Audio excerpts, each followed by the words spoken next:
Hello, everyone. I'm going to wait just a little bit here for some people to join me. Turn some light on, then you can actually see me. Yay. So going to go live and talk about High Whole Happiness Life. Going to go live and talk about New Earth and Old Earth and hypnosis, Higher Self Hypnosis, which is what I do. Answer any questions you might have.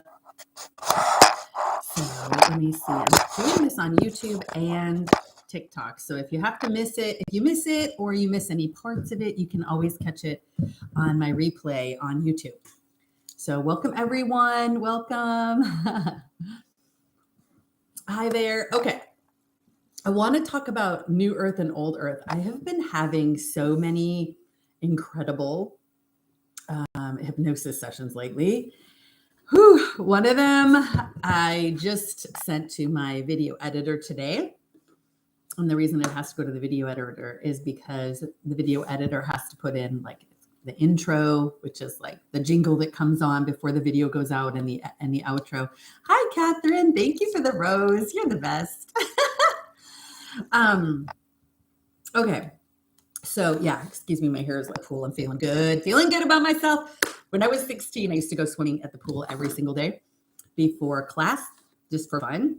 And I do 120 laps. I feel pretty good now, not being quite 16 anymore and being able to swim 100 laps at the pool. So, and I could have swam longer, but I had to get off so I could come here and do this live. But anyway, so I want to talk about New Earth and Old Earth. And I do have this book with me here. I don't know if you guys can see it. It's probably backwards, when I put it on the screen, but it's Dolores Cannon's book also, called The 3 Waves of Volunteers and the New Earth. So I'm going to be referencing that a little bit too, but also referencing a recent session that I just had with my client. And I started to say, I sent that session that I just had with my client to my editor to put up on my Patreon channel. If you guys have ever want to see one of my sessions recorded, this is the one to see, but you have to be a Patreon member. It's like $22 a month, guys. It helps support my business, especially now when, thank you for more roses, Catherine, especially now when I am spending a lot of my time writing a book so I can share even more knowledge with you guys.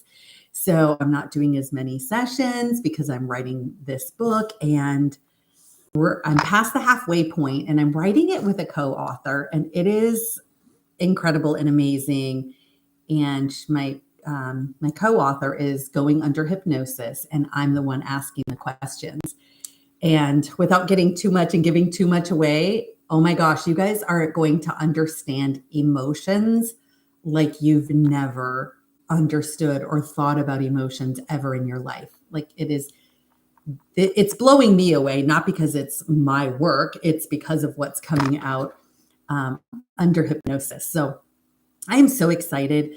Our goal is to have it out either by Christmas time or first of the year. That's our goal. And we're going to record it on Audible and everything. And I'm so excited. So we're going to have to see. We'll have to see how fast we can get it out. So I'm super excited about that. But you guys will never, ever, ever look at emotions the same way. And it will help everyone in their journey. If you are on a spiritual journey, oh my gosh, it's going to be so helpful to you. So I can't wait to get the book out to you guys. We're working on a title too. So maybe I'll put a survey out there sometime on my website or my channel and ask everyone to vote for their favorite title. But again, I'm going to be referring a little bit in this book to Dolores Cannon's book, The 3 Waves of Volunteers and the New Earth, as well as a recent session I had. This woman whose session is going to be going on my Patreon channel talked about New Earth, but she talked about a lot of things. She talked about, I don't know if I really want to say much about this because I don't want this video to get taken down because it's on YouTube, but about the reptilians. If you don't know about the reptilians, you will after you listen to her session. And there's a lot more out there you guys can find out about, but about who's in inner Earth and what are they doing there and what is their agenda and why are they there? So her higher self or spirit got into that. But this woman also, when I do my hypnosis sessions, one of the first things we do after I do an intake to get to learn all about the other person, one of the things that happens is we look at a past life. So this client, when I tried to lead her in a past life, she did not see a past life. She saw herself kind of out in almost like space, but nothingness. And so then there's me, I'm like trying to lead her into a past life. And I have like I call it a backdoor approach. And I try leading her in the backdoor approach and it doesn't work. And I'm like, okay, I think I just need to go with this because she's not going into a typical past life. We'll come to find out. And Catherine is here on TikTok. Her name is Catherine Rusin.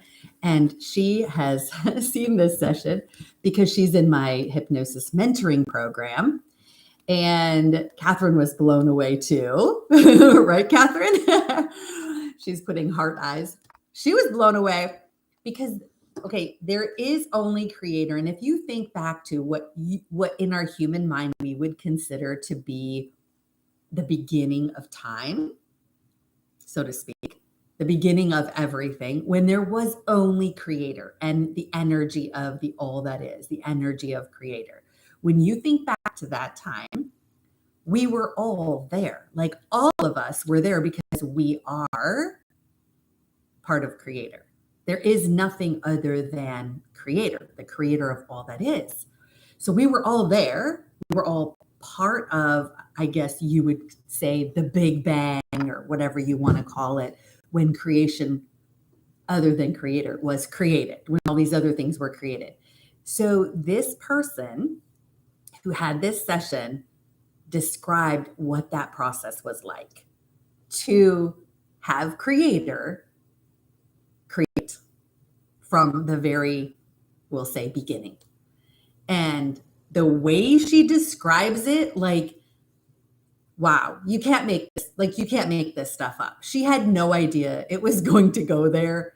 It completely freaked her out at the end of her session. Like there was just so much richness in her session. It was unbelievable. And the way she's reacting afterwards, she's very much like still trying to process it a couple of weeks later, just really trying to grasp what happened and understand it, because it's just even a lot for her to comprehend that she saw what she saw and experienced what she experienced and the messages that she had that came through. So it was pretty profound, but she got so much information. And I did make a TikTok. Today is October 3rd, 2023. I did make a TikTok and I did put it on YouTube also about, someone's asking my opinion on Freemasonry. So hold on. Actually, I don't have an opinion about that because I have a slight opinion, but I haven't asked about that under hypnosis to someone's higher self, but I'll address that in just a minute. Ray, for your question. But lost track of what I was saying. Okay. But she got so much information in her session that was just incredible and mind-blowing. But the thing I want to focus on tonight that she got from the session was talking about New Earth and Old Earth. And like I said, it lines up really, really beautifully with Dolores Cannon's book and hypnosis sessions that Dolores Cannon did from many clients who were put under hypnosis, talking to Dolores called it the subconscious, but the higher self, about New Earth and Old Earth and what is that. Hi, Annetta. How are you? So I want to talk a little bit about that. And so, but first thing is, Dolores Cannon said, so the name of her book is The 3 Waves of Volunteers and the New Earth. So who are these 3 waves? So I'm going to just look in her book. And if you have Dolores's book, The 3 Waves of Volunteers and the New Earth, I know you've read this and many people have heard about this. But on page 19 in her book, and this book was published in 2011. So she said the first wave, the first of the 3 waves of these souls is people who in 2011 were in their late 40s and early 60s. So add 10 plus years onto that. And so they would be in their 50s and 70s now. That is her best guess of how old the first wave people are. And she said, these first wavers don't like the violence that's on planet Earth. They want to return home, quote unquote, home, even though they don't really know where that is. And I know a lot of us can relate to feeling like, I don't want to be here. I just want to go home, wherever home is. Any place is going to be better than this. So Linda on YouTube said, if I'm 52, I'm a first waver. It sounds like it. Yeah. So the first wavers are like the pioneers, considered the pioneers. Have there been people who have been spiritually awake and come here to help try to raise the vibration of the planet? Of course. I mean, look at Jesus, look at Buddha, look at all these other, prophets and people who spoke of love all the time. Of course, there were others who came here first, but Dolores is talking about how planet Earth made basically a cry for help. And I'm going to talk a little bit about that in just a minute with my client session also. But about how planet Earth put out a call for help out into the ethers, to way beyond our universe, asking for help because things have just gotten so dense and so dark, and I guess you would say like a little out of control and off balance on planet Earth. And so planet Earth, or Gaia, she likes to be called Gaia, sent out a call for help. And so the waves of volunteers are the ones who came. Now, it doesn't mean that you are strictly a volunteer. You may have been voluntold. I love that word. You may have been voluntold. Like your spirit team or someone in your spirit council may have been like, yes, you're going. Like you're at a stage, you're at a place in your journey that this is actually what you need to be doing next. Plus, you can add a huge benefit and help Gaia. So you may not have been strictly a volunteer. You may have been voluntold that you're coming here. Regardless, remember what I said at the very beginning is we are all creator. There is nothing other than the creator of all that is, if you want to call it God. Thank you, Kels1004 for the rose on TikTok. Thank you. So you may have been voluntold, but I was starting to say, but remember there is only creator. So if there's only creator and we are a spark of creator, where creator kind of like, let's just say like almost like a fragment, like fragmented off, you're still part of that original thing. So a drop in the ocean is still the ocean. It's still part of the ocean. It's got all the qualities and everything of the ocean.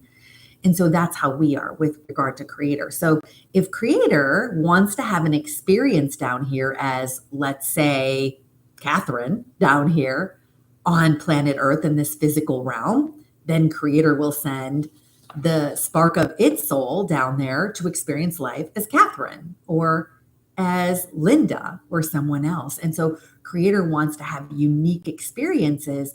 And this is all for creator to get to know itself more from all the different angles and facets that it could possibly get to know itself.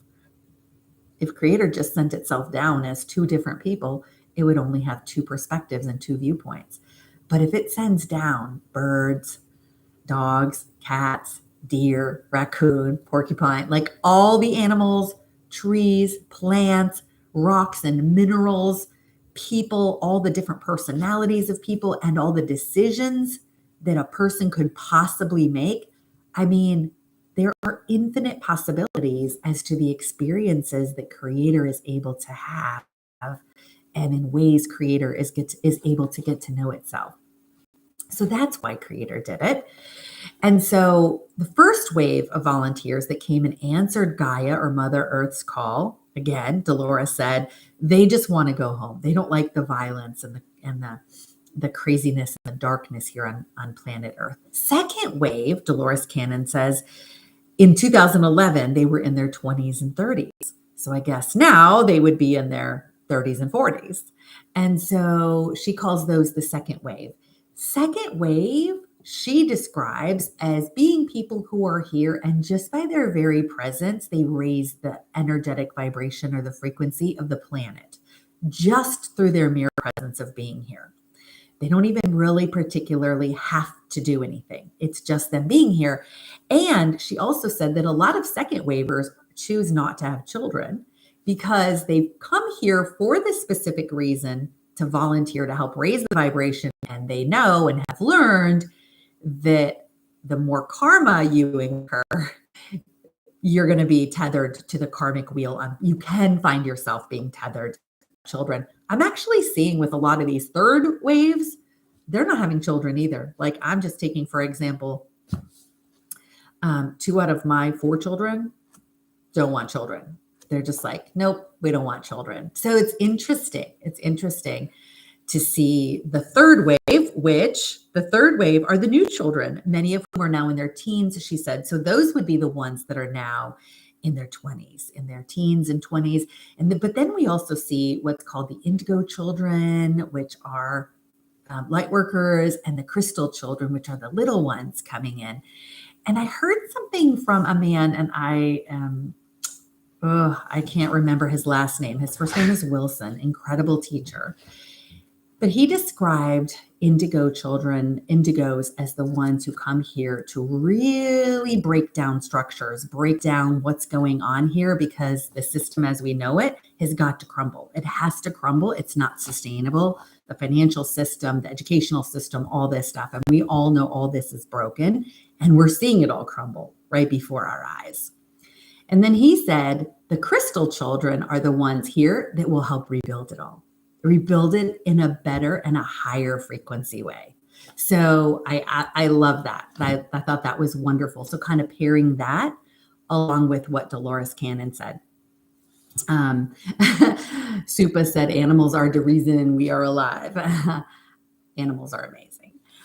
So those are the 3 waves. So we got the first wave, kind of the pioneers of it all. The second wave, according to Dolores Cannon's book, the 3 waves of volunteers in the New Earth are the ones who just by their very presence and being here, raise the frequency and the vibration of the planet.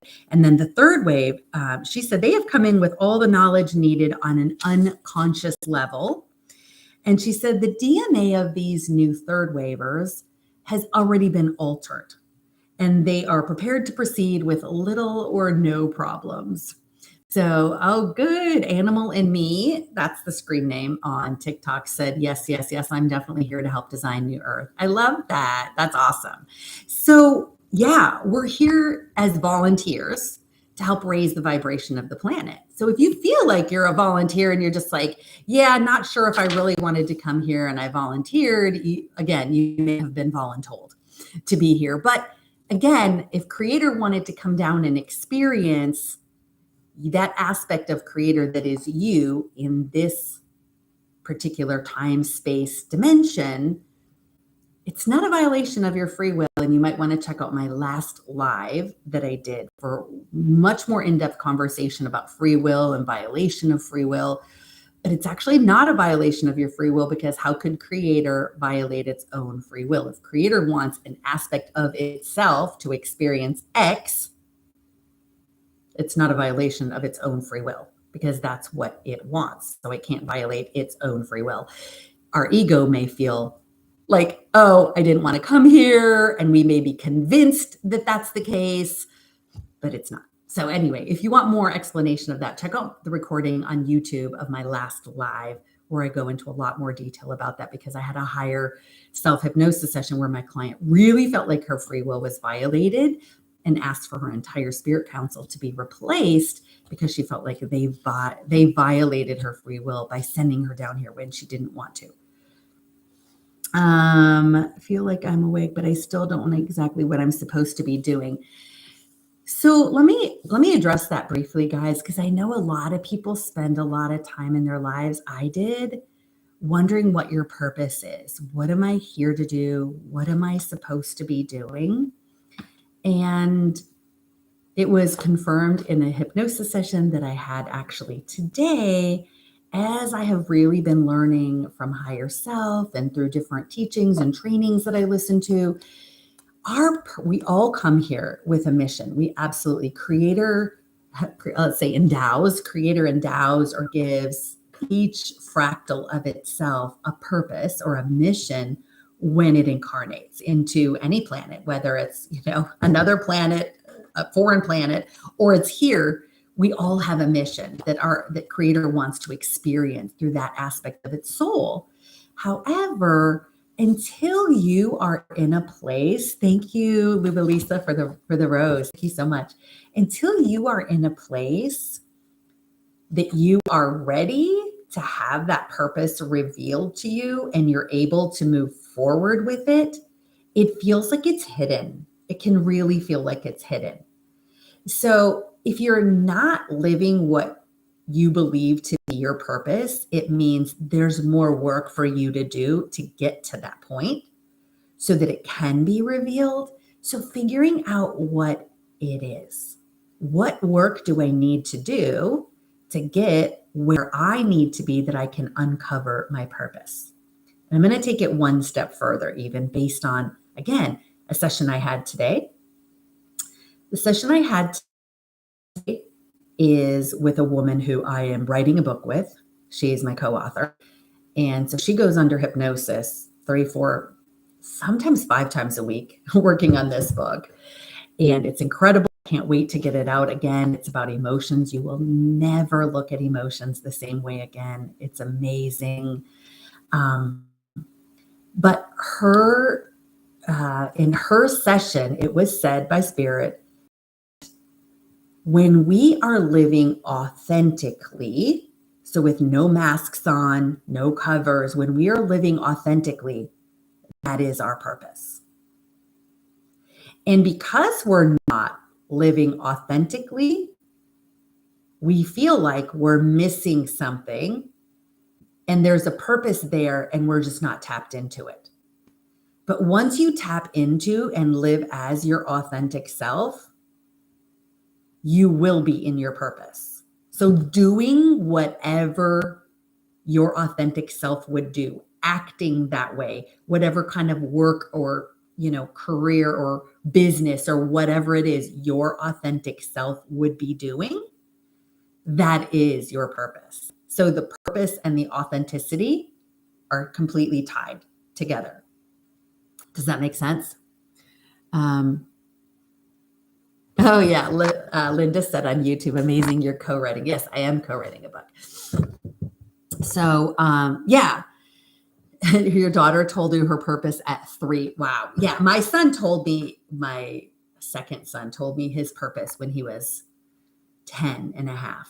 And he said, Mom, we were looking at the stars one night and I would talk to my kids about God. I was Christian. I raised my kids Christian. And we were talking to God and just looking at the stars, just being amazed. And he said, Mom, I know that I'm here to play soccer.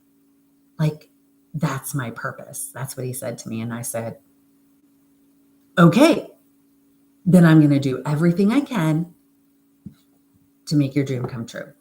If that's what you're here for, if you are convinced. And he said, I am 100% sure that's my purpose. So it was probably 5 months later, he was living with a soccer trainer down in Florida. And he has been gone almost, other than a few years in high school, he's been gone exclusively living with soccer trainers and training in Spain. And now he's back in Spain again, pursuing his dream of being a soccer player. And that is so amazing. It's an amazing feeling being able to be a mom and hear your children's authentic purpose, their authentic reason for being here, and the purpose and the reason that they came here, and being able to support them in that instead of taking them and trying to shove them into the box that society and programming says that they should be shoved into. So he said, college is not for me. I'm like, cool, works for me. My 22-year-old son, college is not for me. I want to do whatever it is he wanted to do. And I'm like, works for me. Not 1 ounce of pressure did I give any of my children to not follow their purpose. And then my daughter, a lot of you have met her. She's working right now, or she'd be here on this live with me. My daughter, Cherish, her purpose is to use music and performance in spreading spirituality and teaching spirituality and being light. And that girl is so connected. It blows my mind. Like, her school, she unschools, and her school is the backyard. And she spends most of her time talking to the creator of all that is, and the trees and the animals. And that girl gets more education than anyone in any school anywhere could get. It's amazing. And so just allowing her to pursue her purpose And then she came to me a few weeks ago and said, Mom, I actually want to do a little bit of online schooling too and add that in. I'm like, cool. If that's what you feel is great for your purpose and your future, and that's wonderful. And she's like, yep, I want to do it. So we've added that in now too. So we're teaching her responsibility, of course, and sticking to her commitments because she's 16 and she needs to learn those things. But really, and that was what also something that came up in my co-author's session today again too, is really conscious parenting and supporting our children to be their authentic selves. Even if we weren't allowed to be our authentic selves, we can provide that for our children and break out of the programming and break out of the matrix that tells us how our children should be and that they should do this and they should go to college and they should do this. I mean, yeah, if they want to, that's awesome. If they feel that's part of their purpose, absolutely. But the worst feeling I think a parent could have would be to get to the point and watch your children later on down the road be unhappy and miserable in their lives. And now they're searching for their purpose because they never tapped into their authentic self. They were never able to pursue their natural talents and dreams and abilities and goals. Instead, they were forced into fitting in to society's norms and practices so they can make a living. Well, why can't you make a living being your authentic self? Who says you can't? That is programming, if you believe that, to teach you not to, so that you are in too much fear to break out of the matrix, so that you stay in there and you feed the system, because you got to pay your taxes and you got to go to work and you got to run the machine. You got to pay taxes on that money that you bring home. Then you got to go to the store and pay tax on the money that you buy stuff with, and you got to feed that 1%. And it's all put in place. I was listening to Elizabeth April tonight. I know a lot of you guys know who Elizabeth April is. If you don't, check her out on YouTube. She's amazing. She was just saying on her last live that she did, it's all to feed the 1%. It's designed by the 1% to feed the 1%. And we buy into it by accepting it. And instead, we can choose to consciously parent our children and have them follow their goals, their passions, their desires. Teach them and allow them to be their authentic self. What brings them joy? Let them follow their passions and their joy. They were brought here with a specific purpose. They have a mission. And if we support that, they will find it naturally all on their own. We just need to support them. So let me see if anyone has said anything. Still looking for my purpose. Yeah, allowing your kids to consciously pursue their passions. Oh, Stormy. Hi, Stormy. Stormy on YouTube says, I just finished college and I disliked it so much and not doing the job I went to college for. Yeah, I went to college. I'm not doing yet. I studied international business and foreign languages, but and business administration, but I wanted to. That was what I wanted to do. I was pursuing what I wanted. My mom actually told me not to go to college, and I was very rebellious growing up. So I said, oh, if my mom's telling me not to go to college, then I'm actually going to do it, because I'm going to actually just do the opposite of whatever my mom tells me to do. That worked out pretty well for me, actually, to do the opposite of what my mom told me to do, because I just didn't like the way her life had turned out or how she was living. So I decided that, that means that if I do the opposite, mine will turn out better. So, but I did go to college because I wanted to. I made a way. I made it happen. Went to a private college in Washington, D.C. that I thought I would never be able to get into. I got scholarships and grants and all kinds of stuff. And it was an amazing experience. And I'm so glad I did it. And I don't regret a day of it. But it's not for everyone. Like I said, I don't push my children to go to college. None of my 3 younger ones will. My older daughter did go to college. She's not directly using what she went to college for, but I think she's happy that she did it anyway. Let me see. I wanted to do pharmacy technician, and then I'm like, yeah, this is not what I want. I want to do holistic health. Yeah. So, as a light worker and as a volunteer here at this time to help usher in New Earth, again, we have pretty specific things that we came here to do. And to work as a light worker, that's some pretty awesome, pretty cool work to help wake other people up and to just be light and to walk as light. So I know we throw around the word light worker. My spirit team actually told me to call it being a light walker, to walk in the light. And others are welcome to walk in the footsteps. They can choose not to. It's really whatever is part of that soul's journey. Either way, let me see. All right. My son is almost 20 and he's struggling. He has no idea what he wants. How can I support him? Oh gosh, my 22-year-old, let me just use him as an example. So my 22-year-old thought that he wanted to be a YouTuber. So he went around for about a year trying to do what everyone else was doing on YouTube and copy them and do funny things. And you know how they go in the stores and they'll act like a mannequin and then they'll jump out and scare people and they get all these views. So he was trying to be like everybody else. And I told him, I'm like, honey, why don't you just be yourself? Why don't you just try to, if you like YouTube, the whole thing, why don't you just try to find something that's a little bit different than what everyone else is doing and just be your authentic self. Just be your natural self. Don't copy everyone else. That's already been done. Creator didn't come here to just replicate itself over and over and over. I mean, if that was the case, the Creator would only need one of us because it'd be just duplicating itself otherwise. So just find something that you want to do. So he fumbled around in it for a while and just really wasn't able to make it go anywhere. And he finally gave it up. And I could feel the sadness that he felt like, oh, I set this goal and I had all these affirmations and I feel like I'm letting my dream die. But then he saw his younger brother pursuing soccer all over Spain and, you know, all over the US and really chasing his dream hard for soccer. And then my 22-year-old started playing again a little bit. He had gotten away from it for about 5 years and he was a really good player too. And he played it a couple times and he came home and he said, Mom, I never should have gotten away from playing soccer. That's part of my purpose too.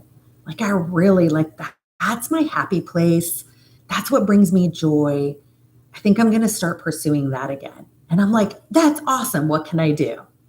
So when we decided to move from Northern Virginia, which we just did, I took into consideration him and I said, we can move anywhere in the US that you want to. So tell me where you want to go for soccer and I'm game. Let's just make it a decision and I'm totally there for you. Wherever you want to go that you feel like you can grow the most in pursuing your new dream. So that was my way of supporting him because my middle one was in Alabama playing and then he went back to Spain again. So it was about my older son now. And he's like, I think Tennessee. I think I've looked into Tennessee and they've got some really good men's teams there that can launch me into the next level. So here we are in Nashville, Tennessee, and supporting my son in that way. And I just love being able to be part of their journey and part of their life. So it's whatever is going to help bring your son joy. What did he do when he was younger, maybe, that brought him joy? So like with my son, he played soccer from the time he was 3 until he was out of high school. And then he got more into girls and video games and didn't want to play anymore. And so going back to what did they like when they were younger? What brought them joy? What brought them passion? And if they don't know, I think it's just a really seeking effort inside themselves of what would bring me joy and what would bring me passion? What would make me happy right now? Tracy Mosley, wow, you're such a great mom. Thank you. I actually do tell myself a lot what a great mom I am. And I have no problem patting myself on the back because I'm pretty proud of the kind of mom I am. And I'm really glad that even though I was never taught to be a conscious parent, that I kind of just was a conscious parent. And I'm really excited about that. And I'm just like, well done, Tracy. No need to not pat ourselves on the back and give ourselves credit when there's credit due. So I do that. So, okay. So going back to New Earth and Old Earth and Dolores Cannon's book and my client session. So I'm going to actually pull up some things on my screen. It's on the same screen I'm looking at YouTube. Let me see. Okay.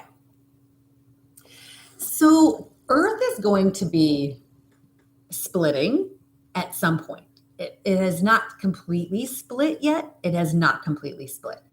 But Earth is going to be splitting at some point.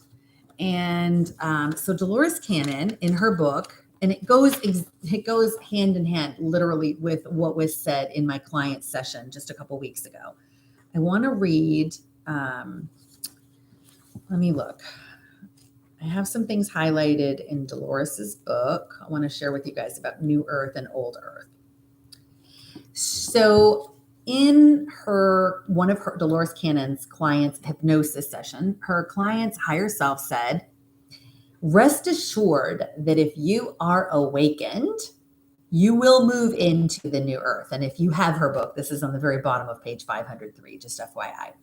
Rest assured that if you have awakened, you will move into new earth. That's what this person's higher self said. And then also said the heavier energies that create harm, that create disharmony and imbalance, those heavier energies are not moving to the new earth. So Faylene, I hope by Christmas. Okay, guys, I have to make an announcement. Okay, I'm going to pick up with Dolores Cannon's book in just a minute, but she made me think of it. I literally almost forgot. I'm testing a new way to do my hypnosis sessions because I am so involved in this book and I have so many books lined up in my mind that my team and my co-authors team together and individually that we're meant to write, that it's insane. Like the number of books that we're supposed to be writing. It's crazy. And you know what the coolest thing is? We did a session the other day and we asked my co-author, her future self, we asked her future self questions, including, should we self-publish or should we use a publisher? And if a publisher, which publisher did you use? Because again, we're talking to the future self that already has these books published successfully. And so her future self said, nope, we didn't self-publish, and gave us the name of the publisher. It was so cool. Described the owner of the publisher, described that it was a female-owned company, gave us the name, like all this stuff. I looked it up and I'm like, oh my gosh, this publisher sounds amazing. I've never heard of it. It sounds perfect. Way to go, us, for having found that publisher. But how incredible was that to tap into her future self so that we don't even have to like do all this like research and everything. Like we know which publisher we used to get to the successful place in the future that we got to being authors. Like that was just so cool. I loved it. Anyway, so because I'm so busy, I know, Catherine, isn't that amazing? So because I'm so busy writing this book and spending so much time with my co-author doing all these channeling sessions, I have shortened my sessions in half. So they used to be all day sessions. And now I'm going to fit everything into 3 hours, except we're not going to do a life in between lives. So I still am going to offer, and this is just on a trial basis, guys. I want to see how it goes. But it's going to have a quick look at a past life or another life that your soul has experienced. So we'll do a really short intake. I want to find out the two main things that you want to learn in your session. Like, let's say it's purpose, because we do get those questions answered in the session, by the way.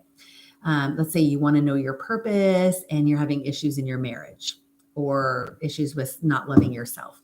So we'll focus on those two issues. A lot of other issues always come up in the session. It's never limited to just those two things. A lot more comes up, but we're going to focus on two issues, and I'll write an outline of questions that I bring to your higher self. So we'll quickly look at a past life that you've experienced that's relevant to your life now in some way. And then I'll have you channel, I'll teach you how to do this, but you'll be channeling your higher self to answer all those questions that we came up with that you wanted for your life. And so instead of taking all day like my sessions now do, and I'm still offering those, by the way, that's if the all day sessions, if you really have a lot of trauma healing and a lot of stuff you really want to get into, absolutely, it's the longer session, 100%. But if you don't want to start with that and you want to start with a shorter one, you can absolutely do that. And I am offering special pricing because I'm testing it out. So I'm actually going back to like my way old pricing for this 3-hour session. And so we can do it in the morning. We can do it, first thing in the morning, or we can do it later in the evening, but I need that like middle part of my day available for my book writing with my co-author. So we have to do it either first thing in the morning, Central Time, first thing in the morning, or late in the evening. So 3 hours. And then if you like it a lot, or you're like, oh my gosh, there's so much more I want to get into, that was amazing, we can absolutely schedule another little mini session. So I'm calling them express higher self hypnosis sessions. And so if you're interested in checking that out, I don't even have it listed on my website yet because I didn't even know I was going to be doing this. It was just a couple of days ago. My higher self told me to start offering these express sessions. I haven't even changed my website yet. But if you're interested, you can schedule a consultation call with me. It's 15 minutes long, so I can make sure it would be a good fit for you before you book a session. But the mini sessions, I'm just offering temporarily for $389. So super cheap, my way old pricing. So if that's something you're interested in and you want to do a session and try it out and see how it goes, go ahead and go to wokelightworker.com and you can schedule a 15-minute consultation call with me. So maybe that makes it more doable for you to be able to do a session. So let me finish reading again a little bit in Dolores Cannon's book, talking about new earth, old earth. So again, she says the heavier energies like disharmony, imbalance, these heavier energies, they're not moving to new earth. So when earth splits, and the reason earth has to split, the reason earth can't just ascend the way it is primarily because of what's going on inside the earth. Isn't that crazy?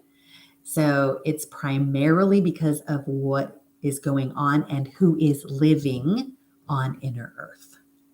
And so there are 3 races, nefarious races, living in inner earth. And I know you guys have heard conspiracy theories about and seen videos of ships just kind of coming down and disappearing in the ocean, or coming to the side of a mountain and like the mountain like slides and something goes in and then the mountain like slides back and you're like, what? That has to be camera or something. But there's inner earth. And so there's a lot of really awful things and really nefarious beings who do not have Earth's, meaning Earth herself, Gaia herself, her best interest at heart, nor the people living on the outside of Earth, humans and animals, do not have their best interest. And they're literally destroying Gaia from the inside out. So it's like a worm that gets in an apple and eats it from the inside, and it rots from the inside. And so Earth has actually gotten to such a place now, this is coming from my client's most recent session, Earth has gotten to a place now where it's actually pretty dire. They not only do incredibly dark things, feeding off of energy, and we'll just leave it at that. I think we all saw the movie called Sound of Freedom. So we'll just tie the movie Sound of Freedom along with They Do Dark Things on the Inner Earth. We'll tie those two things together, even though Sound of Freedom didn't take it even to that level. So they do a lot of dark things in there, and they are mining Earth's precious crystals and metals and taking them and using them and selling them off to other planets. And so they're stealing, they have been stealing for millennia, Earth's precious metals and precious crystals and taking them off planet. And stripping Earth from all of her crystals and things that she needs. And so in order to get rid of them, Earth has to split into new Earth and old Earth. Okay, so if you imagine the Earth splitting, you'll have new Earth, which will ascend into a new dimension. So it'll be a fifth dimensional planet. So if you've ever heard of the race, the Arcturians, they kind of went through the same process. I think the Pleiadians did too, where they ascended to 5D. So the new Earth will ascend to 5D, and then old Earth is going to kind of, if you want to just imagine a grape in the sun, it's just going to kind of keep drying up and shriveling up until it literally just kind of obliterates.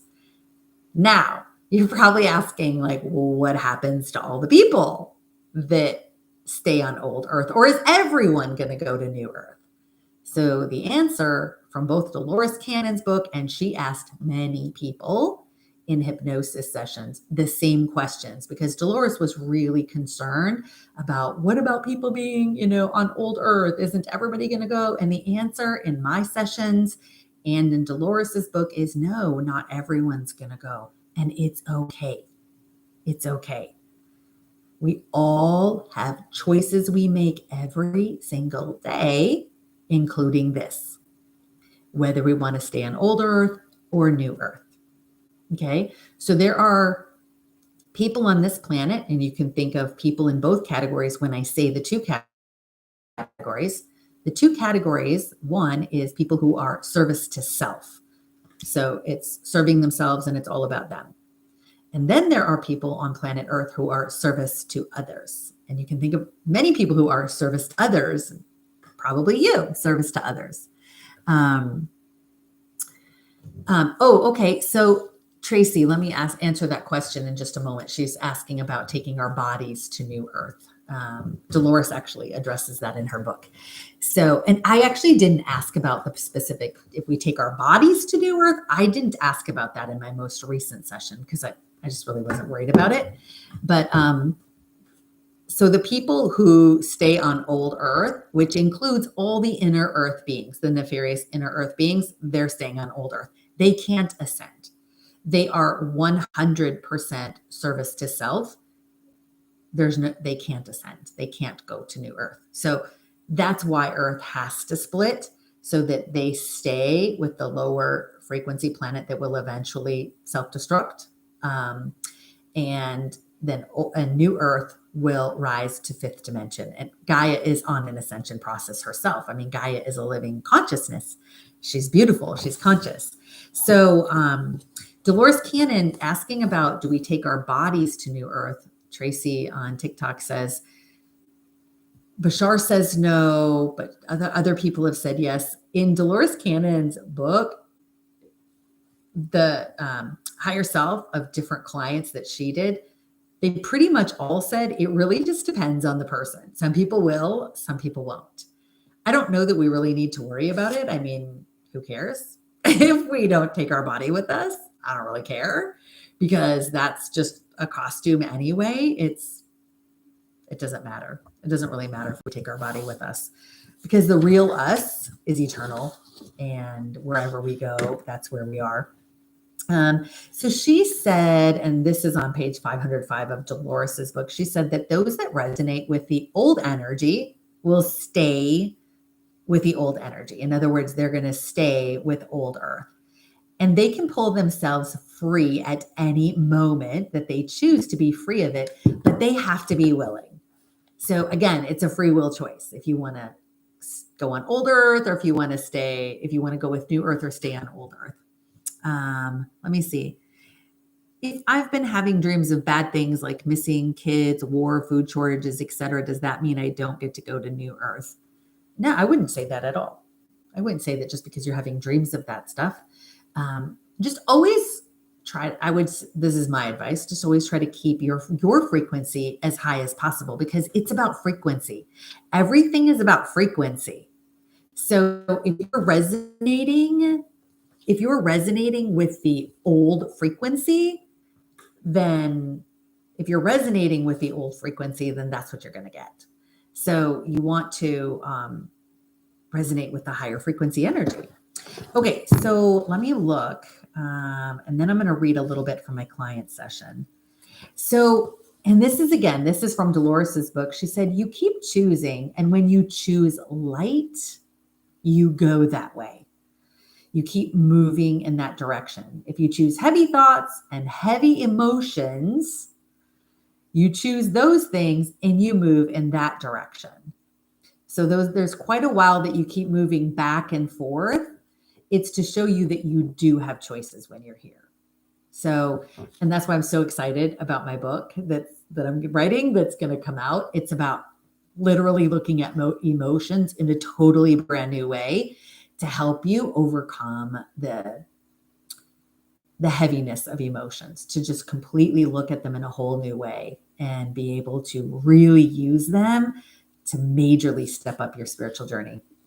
So, this person's higher self said, this isn't a do or die or making a right or wrong choice and a now or never kind of thing. You're moving among these things that's within you so you can make a choice. You get to kind of feel the lower, you feel the higher, and you decide which direction you really want to go.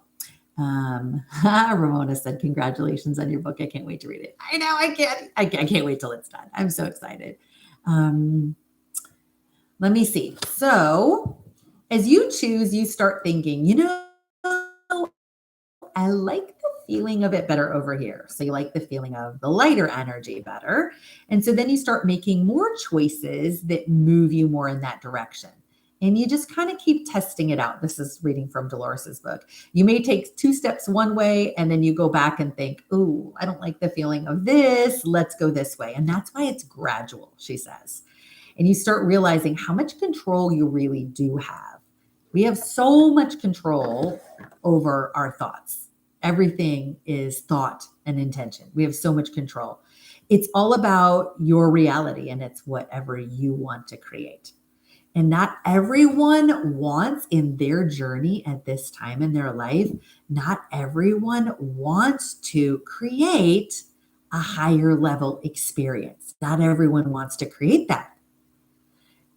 And so because of that, they get to choose to stay with old earth because they're not done experiencing heavy emotions.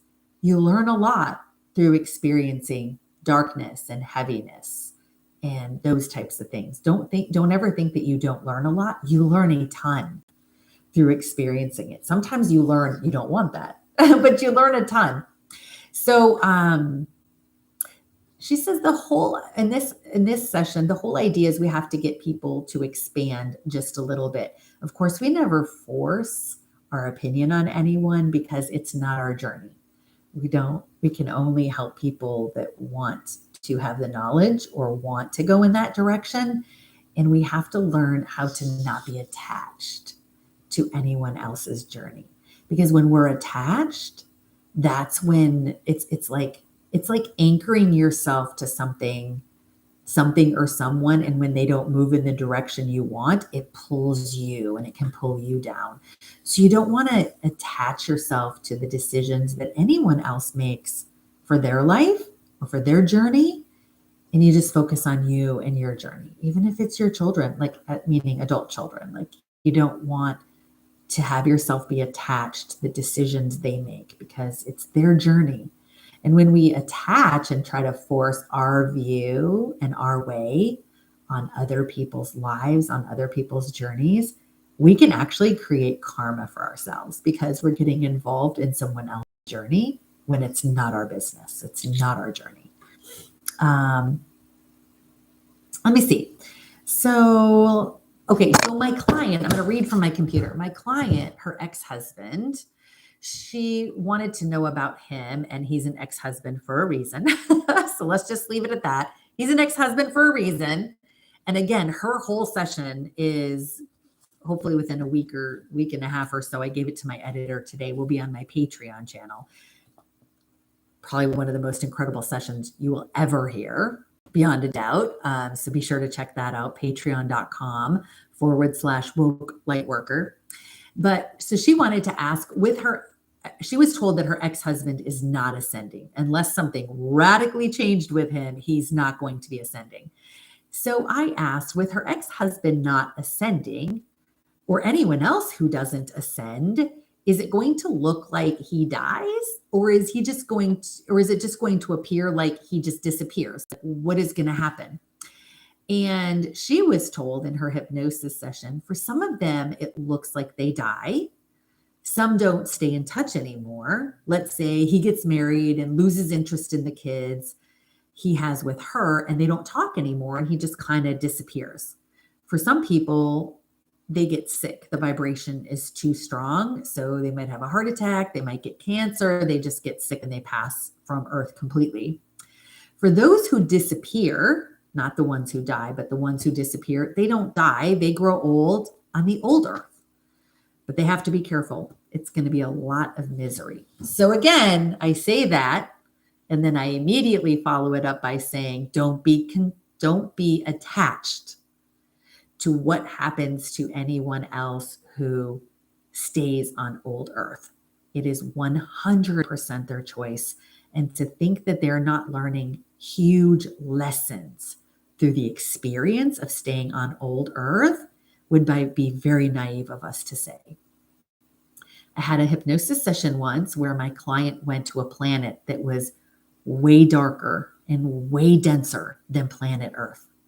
And I asked, and he didn't last very long. He was actually killed. But I was just shocked because he described it in such vivid detail that I could just see it in my mind. And I was like, oh my gosh, this place is just horrible. Like, oh. And I asked his higher self, I'm like, why did he choose to come here? And his higher self said, for the experience, of course. Like, why would he not come here? Like, just like, hello. What do you mean? What kind of question is that, Tracy? Why would he not come here? It's always for the experience. So we look at it and we put emotion to it and we get attached to it, but it's not like that. It's all for the experience. And we get to learn what we like, what we don't like. It's just like going to a smorgasbord, or let's just say an all-you-can-eat buffet. If there's like 10 things you've never eaten before and you see them there, well, you're going to want to try them. Hopefully you want to try them because you're like, yeah, I've never tried that before. I might really like it. Or you try it and you're like, ew, note to self, don't ever do that again. So my client that saw that really dark, horrible planet probably won't choose to go to a planet like that again, unless he's going there to try to be a light worker or something like that. But we go there for the experience and to see what we like and what we don't like. And it's totally fine. We don't need to be attached to anyone else's journey and whatever choices they make. Like I said, even if it's an adult child, right? And we all kind of went through this whole thing. And I think it was almost practice for us. So remember and you're going to have to look at your screen to know what I'm talking about, the thing and the arm. And there were people who were just very much for it and very much against it. And it doesn't matter which side you were on. That's not the point of what I'm going to say. The point is we had to learn, or some of us didn't learn, to not be attached to what other people did with their bodies. And let's say you fall on one side of the fence and your child or your spouse falls on the other side of the fence, and you could have gotten really worked up and really upset and really angry and all attached to it. And, oh my gosh, what am I going to do? And, they are, or they aren't, or whatever it is. And I personally feel like that was, among many things, it was really good practice for everyone to try to learn how to not be attached to what other people choose to do in their journey.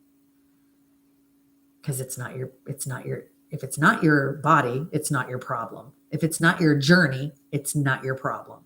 If it's not your life, it's not your problem. It's not your business.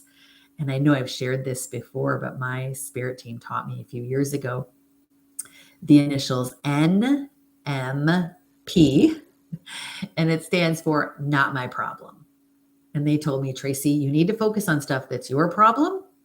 And if it's not your problem. It's NMP. And you need to be hands off.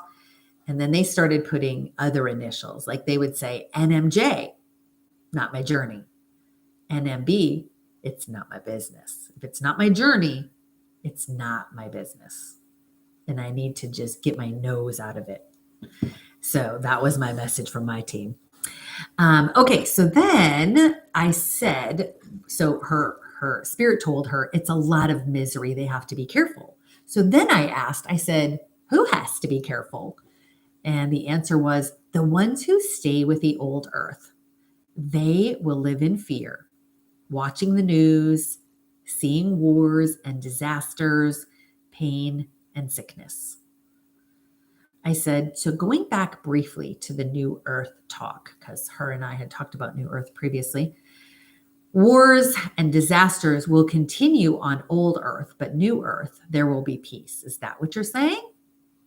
And Spirit told her, yes, it cannot attract, New Earth cannot attract disaster because it is not at that frequency. It cannot be formed there. Hooray, right? Who's like, send me to New Earth now? Send me there right now. So here's a question I had. This is something I've been feeling. So I said, even if someone is a higher frequency, high enough to go to the New Earth, will some of those people who are at the correct frequency, will some of those people choose to stay on old Earth and try to help those on old Earth? The answer was they stay, yes, but they cannot stay until the end. Kimberly, thank you for the rose, hon. They cannot stay until the end. They stay as long as possible, but then they will be sent to New Earth. Let's say when the last string of hair is detached from old Earth to the New Earth, you have to come even if you don't want to, if your frequency matches that of New Earth. Thank you, Kimberly. That's why there's so many healers. So I said, so that is what the healers are doing, I asked. And the answer was yes, they are helping the earth to heal.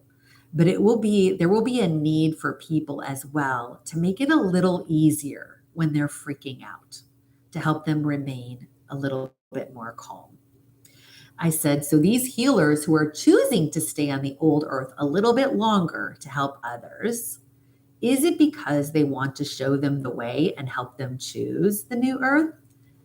And the answer was, some of them want that, yes, but it's not possible for everybody. And it's okay, meaning it's not possible for everybody to go to New Earth. You're not going to wake up everybody. And it's okay. You cannot wake up everybody at the same time. And I said, but they will be able to help some people, right? And the answer was yes, some. So because I really have been feeling and felt, I want to say, I don't even want to voice this because it's like, oh, I'm speaking it out. I have been told by my spirit team that my daughter and I are going to choose to stay on old Earth longer than what we have to be one of these people to help try to bring light and spread light. So maybe some of y'all can hang around with me, stick around with me for a while, help me out a little bit so we can go through this together. But yeah, so the good news is once the last strings are being pulled away, we have to go to New Earth. So we're not going to get stuck here and left behind. That's the good news. But okay, so let me see. In Dolores's book, and Dolores in her book with the sessions that she did, it was the same thing. Higher Self kept saying over and over and over in the sessions that Dolores did, don't worry about the people that are staying behind. Don't even worry about it. They're going to be fine. It's totally fine that they're staying on old Earth. It's not, don't be attached to it. It's not a big deal like you think it's a big deal.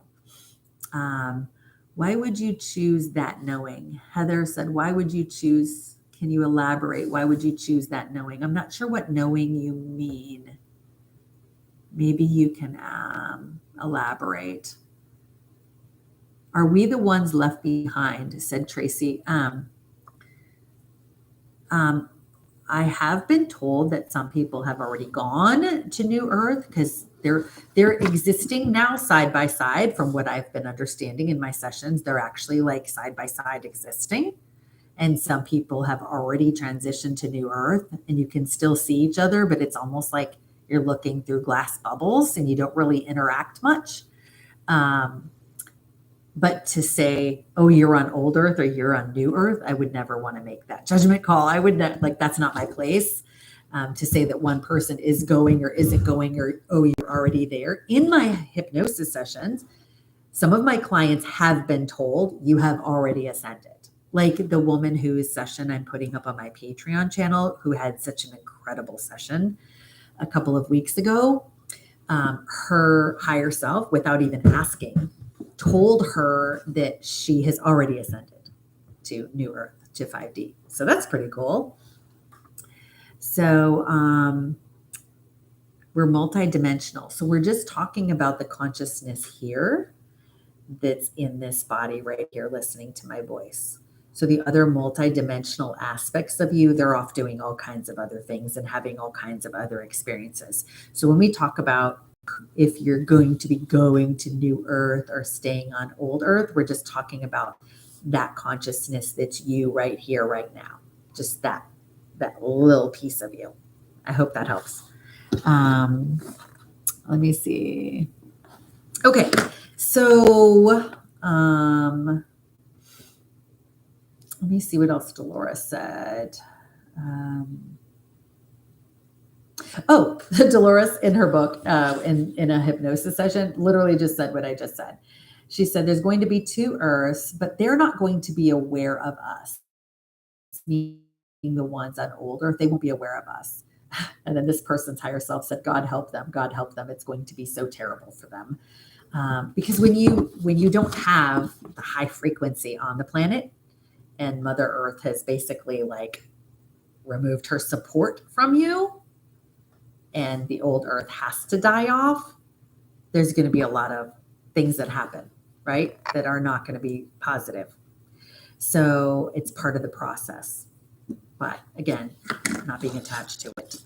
Not that you don't have compassion for them, but you can't make someone do something they're not ready for or they're not aligned with on an energetic level. If their frequency is not there, there's nothing we can do about it. We can just be the light workers and the light walkers that we are, and everyone gets a choice. So let me see what she said. She said, both places won't even realize that something dramatic has occurred. The ones in the other place will. They'll be dead, but they'll know because that lesson that they've learned. Once they die, the people on old Earth, once they die, then they will know. They'll be like, yeah, I see clearly now. I had the choice. I didn't choose that frequency. I didn't go there. Okay, note to self, what am I going to do differently in the next life?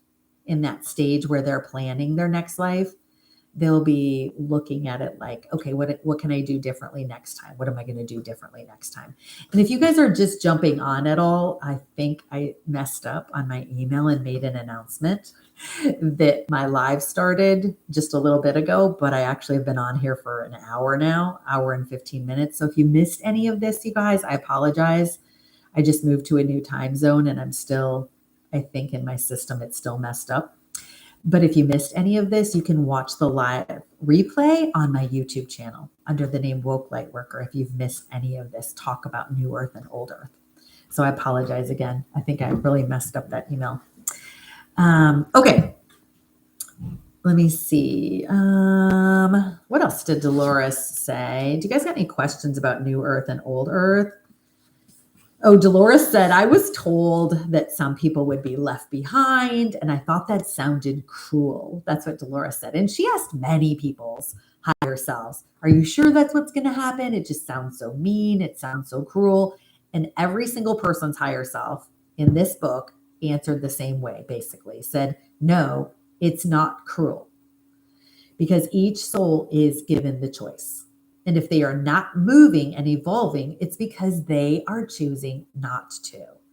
And they will reincarnate into another place of their choice. They can't come back to old Earth because old Earth is not going to be there, but they can incarnate someplace else that is aligned with their frequency for that particular fragment of that soul. So we're not talking about their multidimensional selves. We're talking about that particular fragment of their soul. They'll reincarnate someplace else that is a great fit for them, that matches the learning that they need to have next for their soul growth. And then this person's higher self said, and it's all right because it's only a game. Who loves to hear that this is only a game, right? And that's so funny. I love synchronicities, because in my hypnosis session with my co-author again today, we talked about life being a game, and it's a game, and you can either make it a fun game and an adventurous game and an exciting game, or you can choose to buy into the fact that this is real and buy into the programs, again, using Elizabeth April's words, that the 1% have set up for the benefit of the 1%.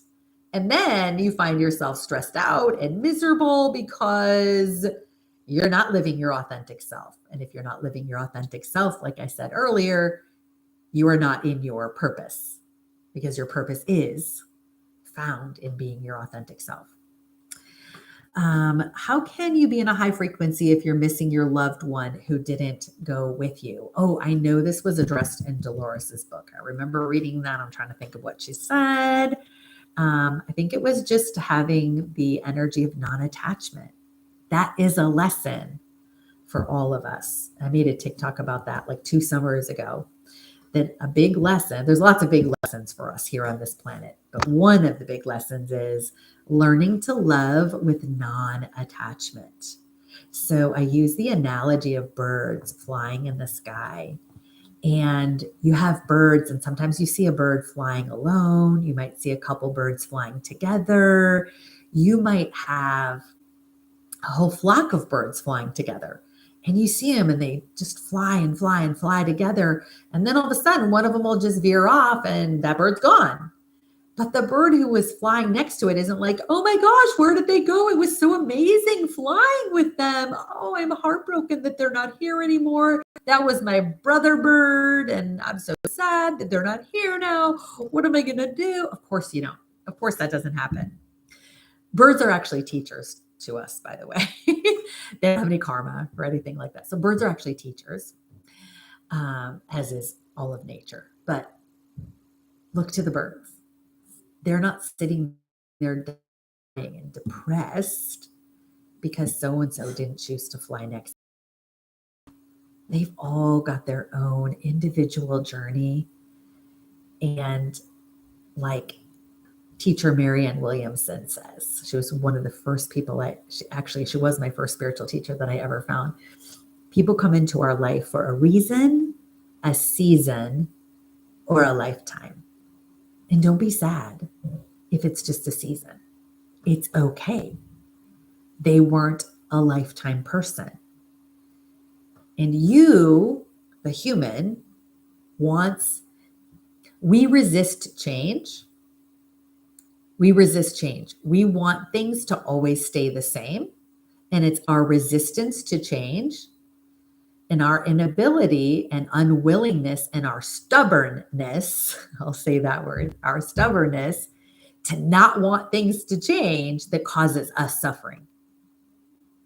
So we want to always have that close relationship with that spouse. We want to always have this person in our life. We don't ever want anyone that we love to die, of course. And because of our resistance to that, we feel grief. Instead of the bird watching the other bird just take off and go the other way. We feel resistance to this, right? And so Lorca said, what if it's your child it's not possible to let go? Then you get to experience that, right?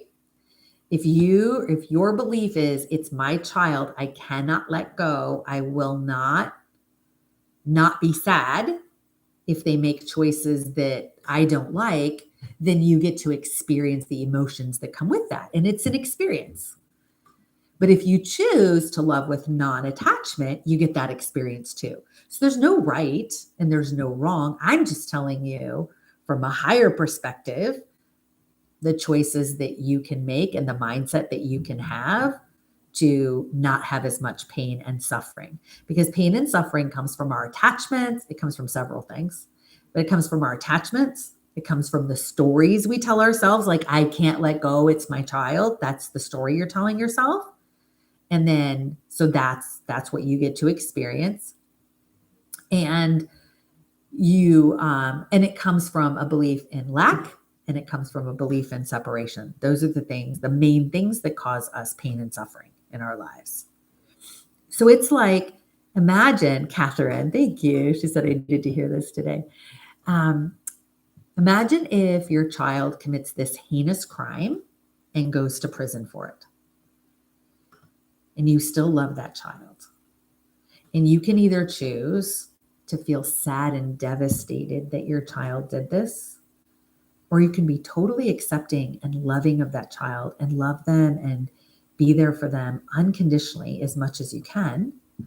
Be there when they're behind bars. But you don't have to be attached to their journey and the fact that that's what they chose. That's a choice. Everything's a choice. Every single thing is a choice. The choice to be attached to this person or that person, no matter who they are. So we choose to keep ourselves a lot of times attached to situations that do not serve us, attached to people that do not serve our joy. They do not lead to our happiness, but we choose to keep attached to them, and we use excuses.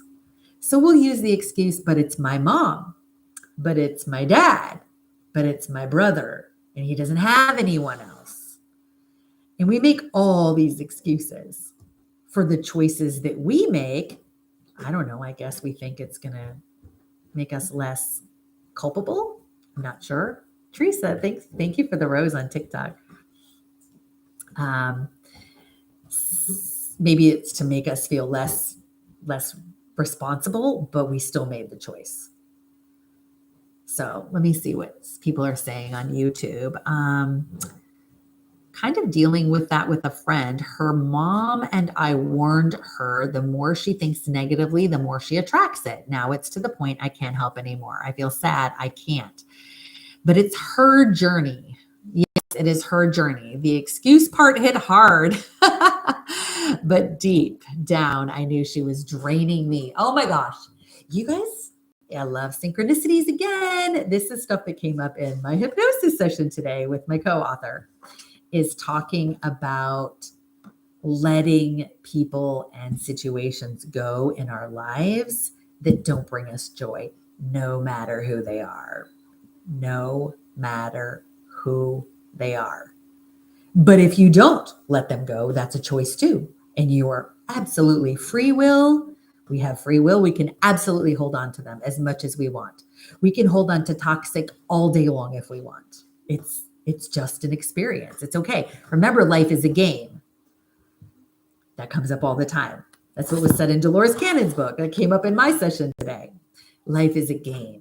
And you get to play it and make it whatever you want. Okay? So it's whatever the choices you want to make. I had to personally cut out my mother. Oh, you can see my husky in the background here. Hey, baby. I had to cut out my mother, cut her out for about 20 years out of my life. And then I thought, oh, maybe she really did change and things were okay for a few years. And then she showed that she was still toxic and she was just exhibiting behavior that was not acceptable to have around my children. And that she was, 60 whatever years old and decided that she still wanted to be an alcoholic, and that's fine. She can do whatever she wants. I'm not going to tell her how to live her life, but I don't want that around me and the behaviors she exhibits when she's in that state or around my children. And so then I had to disbar her from my life again. And every time I ask my spirit team, is it okay if I let her back in? Because I totally know I can handle her now. And my spirit team is so clear to me. I know how to hear from my spirit team. They are like, absolutely not. We wish her the best. We wish her love. Her team has got her. They have got her. She's working on her lesson. She's working on her journey. You guys will see each other on the other side and high five each other. But as far as her energy interacting with yours, you are on two totally different train tracks right now. It would only detract from your work, from your life, and from your energy and what you're doing and where you're going and the work that you do. That's not, you can't have that. It's not for you in this journey. So my team, I've asked them numerous times, every single time they say the same thing. They're very clear. Nope, it's not. And I'm like, okay, I know how to listen to my team because they're never wrong. They always give me the most amazing advice. So Jan said, when you cut someone off, like a mom or a husband, are we not running away from responsibility? And okay, so first we have to define, why do you feel responsible for someone else? If it's a karmic responsibility, then yes. If you have a contract because in another life they took care of you or whatever, that's something totally different. Can contracts be torn up just like on planet Earth? Of course they can. You can declare a contract done. And actually I believe Dolores maybe even talks about it in this book, The 3 Waves of Volunteers in the New Earth. I think she said something about contracts, if I remember correctly. But you can be done with contracts. You can pull all contracts. You can do all of that kind of stuff. So responsibility, meaning, do you feel like you owe someone something? Why would you take that on? Did someone else? Is that someone else's belief that they're putting on you? That's another question to ask. Is that other person putting the belief on me that I'm responsible for them? That's something totally different. So I will give you guys a personal example. Just being vulnerable here. Is that okay if I'm vulnerable? So I had, what's the book? The book that I have here is called The 3 Waves of Volunteers and the New Earth by Dolores Cannon. Jan said, I feel like I'm abandoning them. Then you get to, okay, if you feel like you're abandoning someone, ask yourself this. What is it in me that makes me feel like I'm abandoning them? What's going on in you? So that's what we would call in theta healing. So I use theta. It's called theta, THETA, theta healing, inside my hypnosis, and I'm a theta healing instructor. So in theta healing, it's called digging. And you really need to dig into what is going on inside of me that makes me feel like I'm abandoning them. Because we're not anyone else's savior. We are not. My team was very clear in teaching me that one a number of years ago when I was crying out for a savior. Somebody just come and save me. And they were like, there is no one coming to save you. You are your own savior. And I was like, what? No. Anyway, so what is it in you? Why do you have that savior complex with mom or husband or whatever it is? Instead of knowing that they are an individual soul on their individual journey and you're not their savior. You're not responsible for them. So, personal story. Yeah, you are your own responsibility, said Dahlia, 100%. Love is a good thing. We're not saying you don't love. You do everything in love, everything in love. But guys, there's Linda. I think she's still on YouTube, but there is a difference between being nice and being kind. And you do not be nice. Nice means you give the other person what they want, and they're manipulating you so that you give them what they want. And then they tell you, oh, you're so nice. Or why can't you just be nice? So yeah, right. Linda said I'm here. This came up in her session. Kindness, we're always kind, even when you say no. And what Linda's higher self said is sometimes the kindest thing you can say to someone is no, because you're saying yes to yourself and your joy and your happiness, right? Do our pets go with us? I did not ask about pets. Oh my gosh. I'm going to have to go there and ask that question. I don't even think it was brought up in Dolores's book either about pets. How do we not think about our beloved pets, right? Oh my goodness. Yeah, because if my baby boy over here next to me, my husky doesn't go with, I'm not going. Yeah, and also Linda just reminded me, niceness is codependency. So let me, like I said, I'm going to share a personal story. Somebody said I heard all children and pets go. Yeah, I hope so. Okay, so personal story. So my second husband, I woke up one day and decided that I was a single married woman and I didn't like it. And not only was I a single married woman, you guys know what I mean by a single married woman. Not only was I a single married woman, but I was a single married woman whose husband was another child that I was actually taking care of and wasn't a partner in almost no way. And so I was like, wow, that's not what I want. So I did the responsible thing and I communicated. And I said, that's not what I want. Robin says, I know exactly what you mean. I said, this is not what I want. Things have got to change. Like right here, right now, things have got to change because otherwise I'm out. And he was like, oh my gosh, you can't leave. Like, you can't take my family. Like, don't do this to me. That's not nice. Right? That's not nice. Because that's not what he wants. So that's not nice. Why can't you just be nice? So I communicated up one side and down the other, 7 ways to Sunday for 7 years. Miserable to the point that I was on the verge of unaliving myself.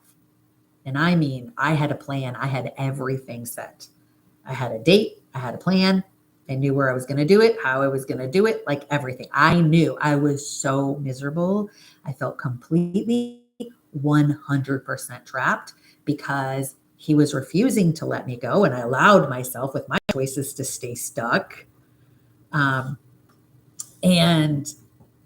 he wasn't changing. And I kept communicating, like, come on, this is what I need. This is what I need. And he wasn't changing. He refused to change. He just stayed the same way and actually got a little bit worse. So I finally did it. I finally said, this is it. I picked the date and did it and said, you need to move out. And he said, I'm not moving out. And then he stopped contributing toward the bills for like the last year, because he realized that I had completely checked out. He was basically just a roommate in the house. And so he decided he wasn't going to pay anything either. So I was like, oh my gosh, he just made it that much easier for me to say, I'm done, right? By pushing me past my limit. And so that was what really did it. And so I'm like, okay, if you're not leaving, then I guess me and the kids have to leave. So rather than let us stay in the house, me and the kids had to pack up and leave because it was either that or I had to stay, and I wasn't going to stay. So the kids and I packed up and left and found a place. And for the next 3 years, We lived in our own place in Virginia, and I was more prosperous and more happy and more joyful than I had been in so long. And I proved to myself that I could do it and that I could do it on my own. And I thought, how am I going to do this on my own? Even though, like I said, it was like having another kid in the house. But I still had that fear. How am I going to do it? But I did. I proved to myself that I could, because I was stepping in the direction that my soul wanted me to go, and that I was doing what I knew I needed to do. So then he would come over to supposedly bring the child support money and be like, well, I don't have it all, and this sob story and that sob story. And he just turned into a bigger train wreck than he'd ever been. And I'm just like, firm. I was just firm with him. I was always kind. I'd send him home with food. Like, I would make food and send him home with food, and, like things that I'd be like, hey, I bought this for you. And just like, I was always very kind, very kind. But I was also very firm. And I'd say, well, you need to pay it, because our daughter maybe needs a new pair of shoes, right? So, and he wasn't keeping his responsibility, and our mutual agreement. We mutually agreed everything. We didn't go to court, nothing. Everything was agreed upon. So he would come over and say, why can't you just be nice? Why can't you just understand what I'm going through and be nice? And I had to tell him that same thing. I'm like, I don't have to be nice. And he's like, well, you left me, and you shouldn't have left me. And now I'm in this situation because you left. And I'm like, I am not your mother. I am not responsible for you. I told you what I needed. I gave you 7 years to fix it, and you didn't. Those were all your cumulative choices. And I am not responsible for any choices that you make. I love you. You're such a great person, but I'm not responsible for the choices you decided to make that led to this situation. So that's what I'm talking about. Not being attached, not letting other people manipulate you by telling you you need to be nice, or that you're responsible for them. He kept telling me in every which way that I was responsible for him and for the situation I had put him in. Right? I don't accept it. I don't buy it. We are all here on our own journey. Jan said, that is exactly what I needed to hear. Nice. Yeah, I hope my story helped somebody. Looking back, guys, if anyone else is in a similar situation, looking back, I would tell, as my future self to my former self, I would tell my former self, get out way sooner. Don't wait 7 years until you're at literally on the verge of unaliving yourself. Like, don't get to that point. And it's a long story on how I broke out of that. It was one last cry to my spirit team, and they answered. It was amazing. Because otherwise I wouldn't be here talking to you guys. Yeah, not letting anyone manipulate you by being nice. So how will we know when and if we have transitioned? How will the world look different? So what I have discovered in my sessions and in Dolores Cannon's book is that it's really not going to be super obvious in the beginning when you've transitioned from new earth to old earth. A lot of it's going to look similar, but the thing that you'll notice and look for, like was said in these sessions in her book, is you'll notice more and more people just falling out of your lives. They just move away, or you move away. I guess like with me moving to a completely different state, that broke a lot of things, like just people moving away, just kind of disappearing out of your life, just a lot of things like that. And the more you align with your authentic self, your desires, your joys, finding your joy, you're going to have other people falling away from you too. Obviously, old coworkers and things like that, because their frequency is not aligning with yours anymore. Let me see. That's already happening, has been happening for a while. Awesome. So anyway, let me see if there's any last thoughts in Dolores's book. Oh, I thought this was interesting, guys, about New Earth and Old Earth. Listen to this. So this person's higher self said, organic farmers are moving with the new earth. That's why they're here now. And that's why consciousness is being raised about this, organic foods and poison foods, right? Because people need to know how to grow properly. Like, isn't that cool? I read that and I was like, oh, I love that. About organic farming. And like Elizabeth April, the recent live that she did that I was listening to on YouTube earlier today, said there has to be, to move forward and to have this split, we have to, all the stuff that's been hidden or kept secret for so long has to come out, right? Because, and it has to get worse before it can get better. So things get worse and more intensified, and more people wake up that way, because they're like, okay, even to some people who were completely asleep, all the stuff that happened in 2020 woke a lot of people up, because they were like, wait, there's stuff going on here that doesn't make sense. Like, this doesn't like match my common sense. There's things in my brain that I can't wrap my head around. And so a lot of people woke up in 2020. And now, ever since then, more and more people are waking up with other things that are happening. Let's just use the example of Oprah and The Rock. Okay, everyone knows what happened, I'm sure, with Oprah and The Rock, and what happened on Maui, and those FAKE fires on Maui, okay?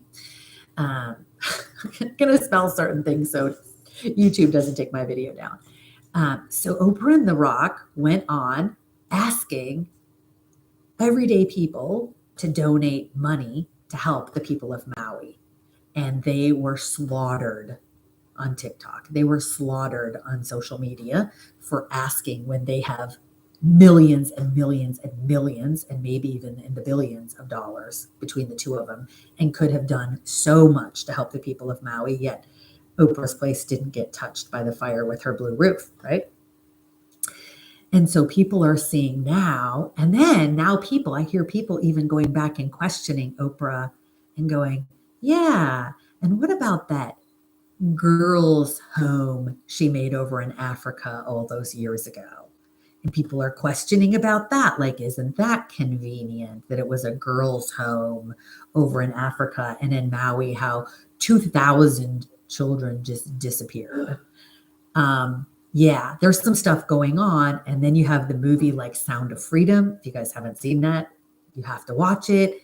It doesn't go deep enough, but it goes to where they could take it.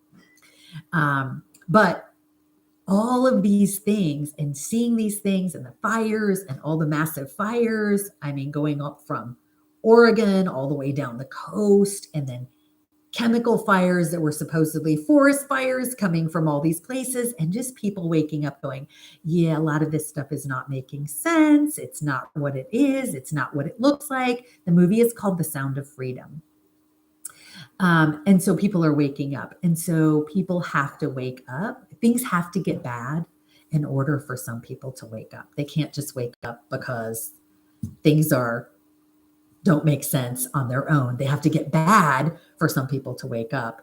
And that's just kind of like the kick in the shin that they needed to wake up, because they're so stuck in their comfort zone. They're so stuck in the programming of this is how it's always been, and why would I question anything? I'm going to work, I'm paying my bills, I'm coming home to my wife, I'm kicking the soccer ball around with my kids, I'm paying the bills, I'm going to sleep, I'm eating food, I'm, and just the daily grind of life. And I'm watching the news. Okay, so there you're being programmed right there. So they have all this programming, and that's the way they were raised, and they were raised by their parents, and they just don't question it. And so it takes something big to jolt them out of it. And so that's what we're in right now. And that's what's going on right now is these big jolts are coming to try to wake more and more people up, because with this split of Earth, Spirit wants, Creator wants as many people as want to make the choice to go with New Earth and to tap into that higher frequency and to go with New Earth. But again, it's okay for those who don't. They are learning just as many lessons. Okay. Missy said it's hard to resonate with people asleep. I get that. I totally get that. But it's really just having pure acceptance. We don't have to resonate with them. We just have total acceptance of it just is what it is. It totally just is what it is. And it's good either way. It doesn't even matter. Like, everything is just good. That's why I made a video about the thing in the arm. And there was so much controversy on both sides. Do it and don't do it. And you're bad if you do and you're bad if you don't, and all of this. And I made a video and I said, it just doesn't matter. Like, it really doesn't matter, because it's decided on a soul level. And if the ego comes in and makes a different choice than what the soul wants, it's just an experience anyway. It's literally just an experience. You're going to get the experience this way, or you're going to get the other experience this way. Whatever happens either way, it's an experience. And there's no right, and there's no wrong, and there's no good, and there's no bad. It's the human story that we put on it that makes it good or bad. It's not either one. So let me see. It's not our job to wake them up. It's not just being. I mean, we came here to be light workers. You got the 3 waves. So we came here to be light walkers, to show people the way. It's just like if you have a snow-covered mountain, the snow is really deep on the mountain, and we're walking up the mountain and we're putting our footprints in the snow. And when you walk behind someone in deep snow, I don't know if I grew up in Wisconsin, so you want to put your foot inside where they walked and their footprints. You don't have to make a whole new one. It's just way easier to walk that way. And so that's literally what we're doing. We're just here to put our footprints in the snow for other people to walk in that want to. We're showing them the way to climb up that mountain. That's really what it is. Linda, she said, I don't know what happened with Oprah and The Rock. Oh, yeah, the story I just told. It's just how they got slaughtered with people just bashing them like crazy. You'll have to look it up on TikTok, all the videos, because they were asking people to donate their money. And so many people can't even pay their bills. They can't even pay their rent. They can't pay their car payment. And then they're coming on here asking people to donate to the people of Maui, not even knowing if that money is really going to make it to the people of Maui. I mean, how do we even know these days? I mean, I don't know about you guys, but I don't even trust the Red Cross. I've heard so many things. And I used to work for the Red Cross. I used to teach CPR and first aid for the Red Cross. And I used to really love that organization and do fundraisers for them at a previous employer that I had. And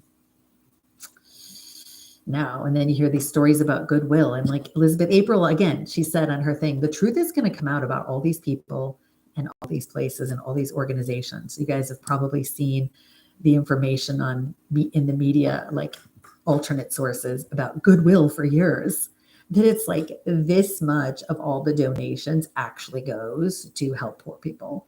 And the rest of it, like 98%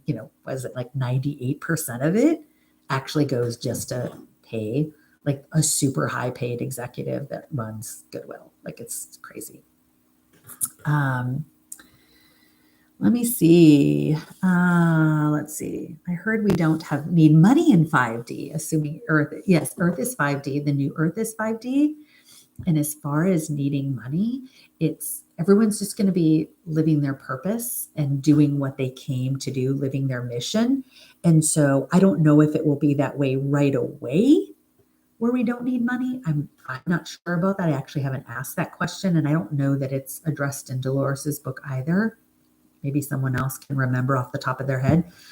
But when I do past life regression on people and they live on other planets and they live on 5D and 6D planets, they they don't have money. They just do what their purpose is, and they're just always provided for. But again, they don't have physical bodies either. Most of them don't have physical bodies, and they don't have a need to eat. So it's not like, you're going out having to buy food or anything. But the planets that do eat, even if they only want to, they don't have to, they grow and cultivate their own food. And they're very much in harmony with the plants that they grow, very much in harmony, communicating with them, and just so much respect between people and plants. Oh yeah, the emergency test tomorrow. I did a TikTok about this one, and I thought it was very interesting. So, oh gosh, Pyra sent me a video. Pyra, if you're still on, can you put in the notes on YouTube the YouTube video or the name of the woman that you sent me, so I don't have to look it up, because it was really interesting. I don't know if she's still on YouTube or not. But so it was this woman who did. Okay, let me start at the beginning. Okay, about the test tomorrow, October 4, 2023 at 2:20. Some people say it's 2:20. Some people say it's 2:22. Okay, Pyra said it's called the Reckoning Co. RECKONING. The Reckoning Co. Is that what it is, Pyra? She does psychic readings. But let me tell you about what my client said first. So she wanted to ask about it. I don't watch the news at all, so I didn't even know there was a test going on. So I'm really glad she asked about it. And Spirit told her to turn the phone off. Okay, so other people are like, okay, if you turn the phone off, it's just going to start buzzing as soon as you turn it on again. Okay, so what other people suggested was just put your earbuds in it, leave it in your car, let it go off in there, and then just go out in the woods or whatever you're going to do. I'm going to be hiking tomorrow with my daughter. Her and I decided this is a great excuse for us to go hiking and check out a waterfall hike here in Tennessee where we just moved. So we're actually going to do that tomorrow. And our phones will be in the car with earbuds on, plugged in, so nobody else has to listen to the obnoxious buzzing either. And about the time of the test, we're going to make sure that we're not around other people. So even if I don't think it'll be crowded on a Wednesday on a trail midday, but even if there's anybody else around, we're just going to go where there's not anyone else. And so I guess even if that means swimming in the water at the waterfall. But her spirit said to her to not have your phone on, not participate in the test. Didn't say anything about the frequency harming. Didn't say anything about that. Nothing related to the, like some people are speculating that, it's going to turn you into zombies or something. Her spirit never said anything like that to her. But it did say to my client, it is related to project and the color blue and the word beam. And I don't want to say the two together because it might flag AI in YouTube and have their AI flag it. So again, the two words pushed together, the word like the color blue, and then the word project, but switch them around. So project and then beam. So, and if you guys want to type it in the chat, you can do that. So that it's related to that. Not that that's going to happen tomorrow, but it's in some way related to that. Like maybe it's like some kind of test for that, or I have no idea exactly what it is, but it's related to that. Now, so Pyra did put in the comments here, I'm going to tell you guys, she said it's called the Reckoning Co. So this is a woman who does readings, and Pyra sent me a link to her video talking about October 4, 2023. So she has these cards and she kind of flips them like this and she does a reading.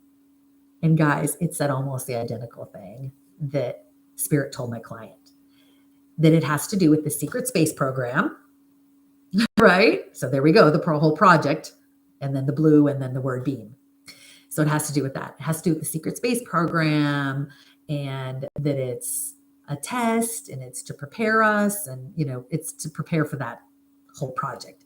So I thought it was very, very interesting. The two of them coincided. And then again, when I was listening to Elizabeth April today on YouTube, she didn't go into it in that particular video, but she said she had another video, which I didn't have time to watch because I had to jump on here, but she has another video on her private members only channel that talked about it when she channeled the Galactic Federation. And she said, but just so you know, my phones will be off. So she was told by the Galactic Federation the same thing that my client was told by Spirit, which is the same thing this other person on the Reckoning Co. said in her reading, and a lot of other people, if you look at their videos on TikTok. Again, not that I think or that I feel or I intuit that anything bad is going to happen on the day tomorrow, but it's related to something else that they've got up their sleeve. And so a lot of their plans can be thwarted. Will it happen? Who knows? If you guys want to find out more about that particular project with the words blue and then the word beam in it, you can look up on YouTube Dr. Stephen Greer, and that's Greer, Dr. Stephen Greer. He has been talking for years. I found him years ago. He has been talking for years about this project and what's going to happen. Or if you like how Hollywood always tells on themselves of what their plans are, not that their plans necessarily will come to fruition the way they think they will, but if you want to look at Hollywood's idealistic plan, you can just watch the movie The Fifth Wave. That one has been a long time, I don't know why I want to say favorite movie in my family, but we just found it fascinating and almost like a prophetic piece of what the government wants to do and wishes and hopes could happen. And then if you guys want to get an even more realistic look at what's going on in the planet, you only need to watch an animated movie that's been around for a long time called Monsters, Inc., right? Harvesting a fearful energy, and then wonder why, and then no longer need to wonder why the media and the news is so full of fear. Because fear is, our energy is the most valuable commodity to these inner earth beings that there is, our energy. Not only that, but the biggest form of this energy that they like to harvest is fearful energy, because it's just got that, it's got a different frequency. Fearful energy is a low frequency, but when you're an inner earth being and that's your meal and that's what you feed off of, that's what you create. It's just like growing a garden. If you like tomatoes and you like carrots, you're going to cultivate tomatoes and carrots in your garden. Well, planet Earth, upper crust of Earth is their garden. And that's what they like to cultivate. So is the fearful energy. So the more we can keep ourselves out of fear, the less we align with old Earth, the less we feed into that structure, and the happier we are. But if we get ourselves tangled up in, oh, what's going to happen to those people on old Earth? I'm so worried about them. I'm so scared for them. Oh, that's a worry, low frequency energy. Like, I just can't let go of thinking about them and what's going to happen. That's low frequency. And again, we have a choice. With every single thought, every single action, everything we do, we have a choice as to what we're going to do. Are we going to choose low frequency or choose to identify or partner with our lower self? Or are we going to choose to partner with and identify with our higher self?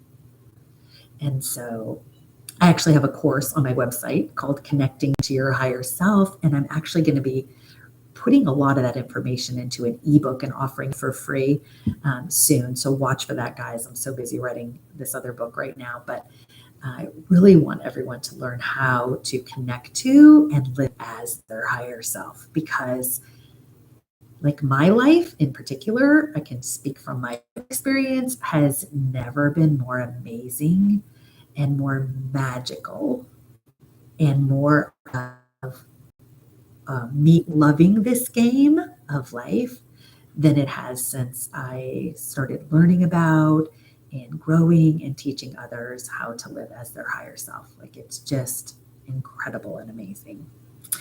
How does it work if your spouse does not believe? So again, everyone has a choice if they're going to go with old earth or if they're going to go to new earth. And we're not attached to it. We're just not attached to it. We focus on our journey. We can enlighten people as much as we can. Like, I kept trying to enlighten my ex-husband. I would share everything with him about everything I was learning because he was there when I was weak spiritually. I mean, we were married, technically legally married, for 19 years, and I shared everything, and he heard it. He listened. But I realized I might as well have been talking to a brick wall because it didn't change his life one iota.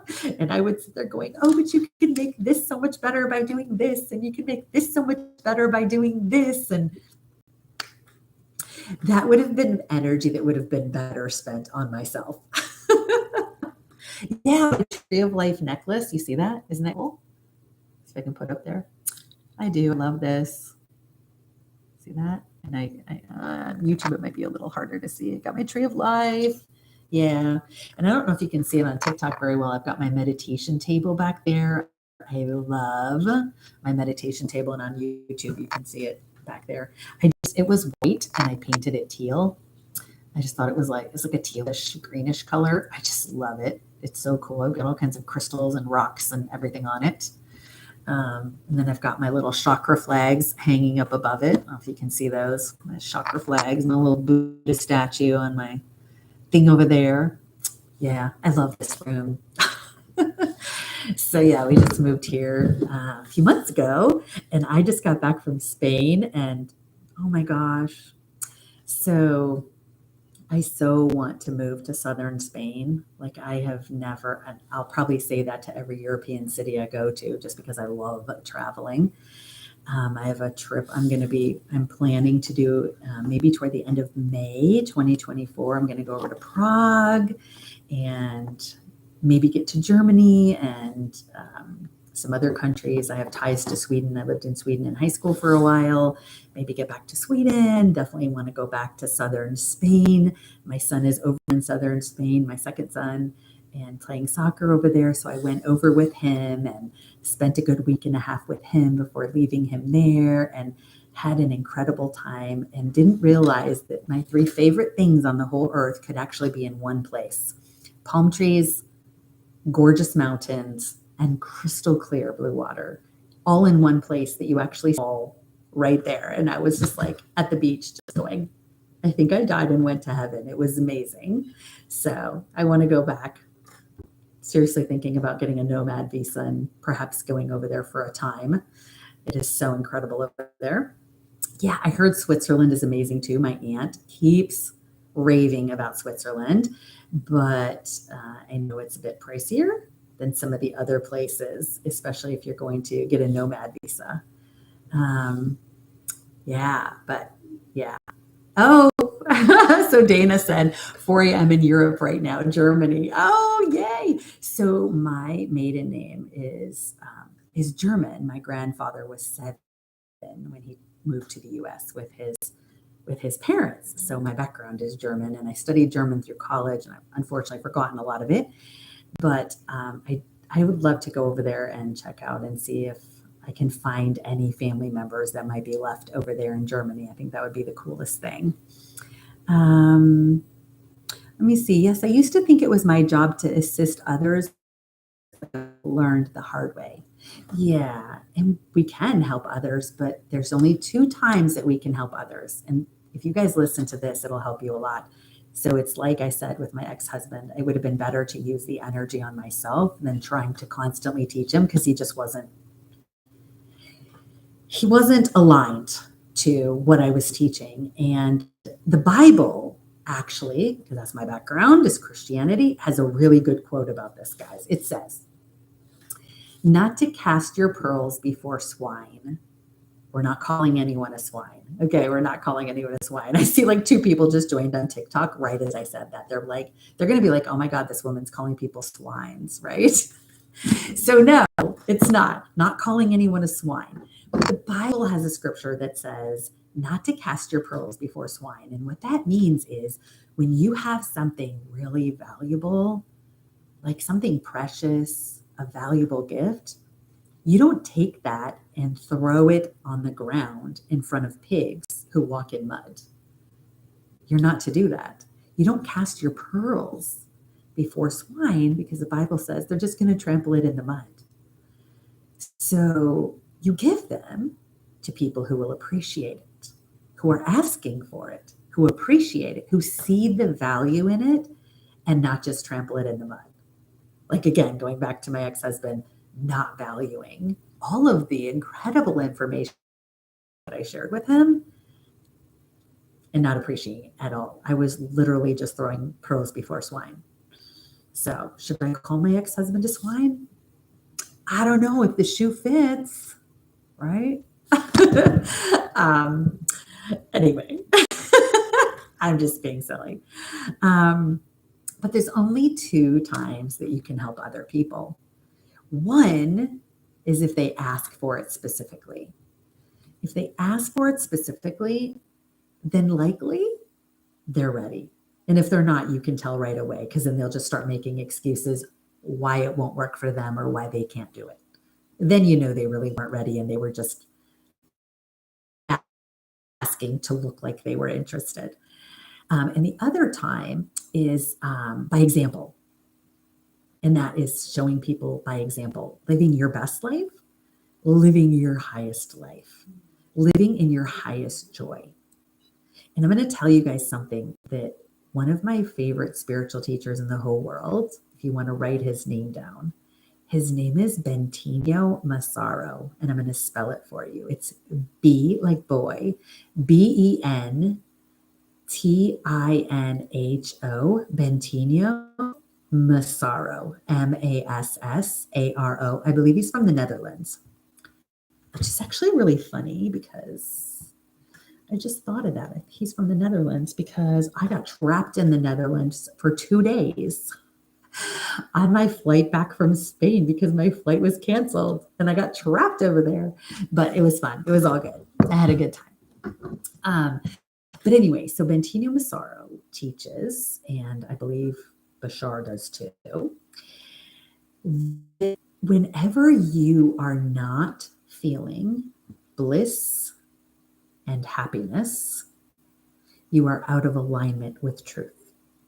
Anytime, every time that you are not in bliss and happiness, you are out of alignment with truth. So at any point in your life, which may happen many times a day, thank you for typing that, Bentinho.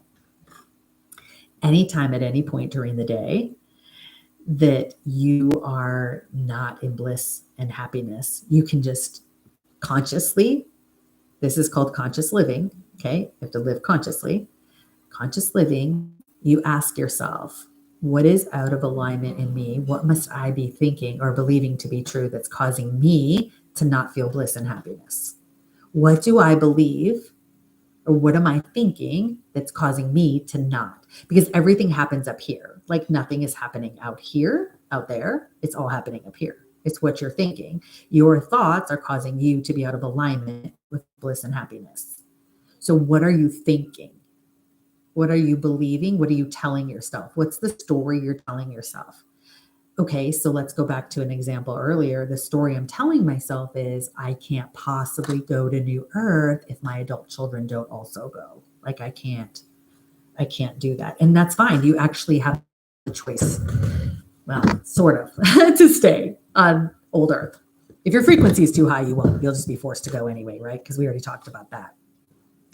But you're telling yourself, I can't be happy unless ... And that is out of alignment with truth. That's actually not true. You can be happy no matter what, but you're telling yourself you can't. So that statement or that belief is out of alignment with truth, and it doesn't bring you bliss and happiness to think about that. And so therefore, you don't feel bliss and happiness when you think about that. But if you choose to adopt the thought of, amazing how everyone gets to make their own choices, and we all are on this journey and playing this game, and it's so cool that my child has free will just like I do, and she gets to choose, and she gets to make her own choices, or he gets to make his own choices, and it's so cool because we're both going to learn amazing lessons no matter what happens. And this whole thing is just a game anyway, but it's going to be so cool to get on the other side and compare notes. Because you could just as easily adopt that belief, just as easily. You tell yourself it's not easy, but you could. And so if you adopt that belief, you are in happiness. So therefore you're aligned with truth. Truth with a capital T. Not your truth. Truth with a capital T. So you see what I'm saying? Whatever belief you have, you can look and say, what's a higher belief? What is the truth that I'm missing? What am I not seeing? Show me, higher self, show me, spirit team, what am I missing that's causing me to not be in bliss and happiness? So when is the new earth transition, Jen said? Yeah, that's a great question, isn't it? But her, so my recent client, her spirit team, gosh, I should have pulled up the whole session. I'm going to go off memory, guys. Again, her session is going to be posted within a week or two on my Patreon channel under the name Woke Lightworker. If you go to Patreon, it was an amazing session, not just talking about New Earth, but I think Spirit told her, I know for sure it was within 10 years, but I know it was less than that. I know it was shorter than that. And I want to say 5, but I don't want to say 5 because I don't remember exactly, because I don't have her session up in front of me. And I'm using the computer to look at, I'm using it to look at YouTube, so I can't pull it up. But yeah, it was not too long from now. But remember, that's based on the current timeline. That's based on the current timeline. And so there are things that can happen all the time that can delay timelines, that can push timelines faster. So I was clearly shown that the whole thing with the you know what and scaring everyone with the big sickness that started 2020 actually wasn't supposed to happen. I think it was for 3 or 4 more years after it did, maybe 4 more years after it did, but the timeline got pushed up because of things the current president at that time, Trump, was doing. It hastened the timeline. It made those who put the big scare out there, it made them pump up their timeline much quicker to try to combat things that he was doing, which again, every major thing wakes people up. So people were waking up, whether they were pro or against, him, it doesn't matter. People were waking up because of things he was doing, things he was saying, all of that, people were waking up. And so they couldn't have that. They don't want people to be awake when they're trying to release a big thing of fear. And so, because if you're awake, you're not going to fall for the fear. And so they needed more people to be asleep in order to have more people be in fear about it. And so it bumped up the timeline like 4 years faster than what it was intended to be. So when I say her spirit told her, I know it was less than 10 years that split was going to actually happen and be completed. But again, that was based on the current timeline. And anything can happen that can speed it up or slow it down. So just keep that in mind. Whenever anyone gives you any kind of reading or anything like that, it's based on that moment and that current highest probability on that timeline. But 5 minutes later, something can change that changes the whole timeline. So, Let me see what somebody said here. Dolores says children already have a higher frequency. What age does that stop? Yeah, children already do have a higher frequency. What age does that stop? Well, I would say it's going to depend on the child. Um, if I had to take my best guess, it's somewhere in elementary school, like older elementary school, when they really start becoming more independent. I would say probably 10-ish. That's just my guess. I haven't specifically asked about that, and I don't think that's in Dolores's book either. Could be a little bit older, depends on the child. Do you have feelings about all of those free 1 cent and 50-cent burgers that were just sold? Guys, I don't watch the news at all. I only happened to hear about it briefly because it was such a big deal and I couldn't escape it. I just laughed about it. I was just like, oh my gosh, because I really I can't eat burgers. I haven't been able to eat burgers in years. I think they're just so gross. Like whether I get the stuff at the store or if I get it at home, it doesn't matter. Or if I get it at the store, if I buy it out, I haven't eaten a burger at a restaurant. I don't even know, probably since, gosh, it's been more than 15 years, probably 10, 15 years since I've eaten a burger out anywhere. So I can't imagine even wanting to buy those things.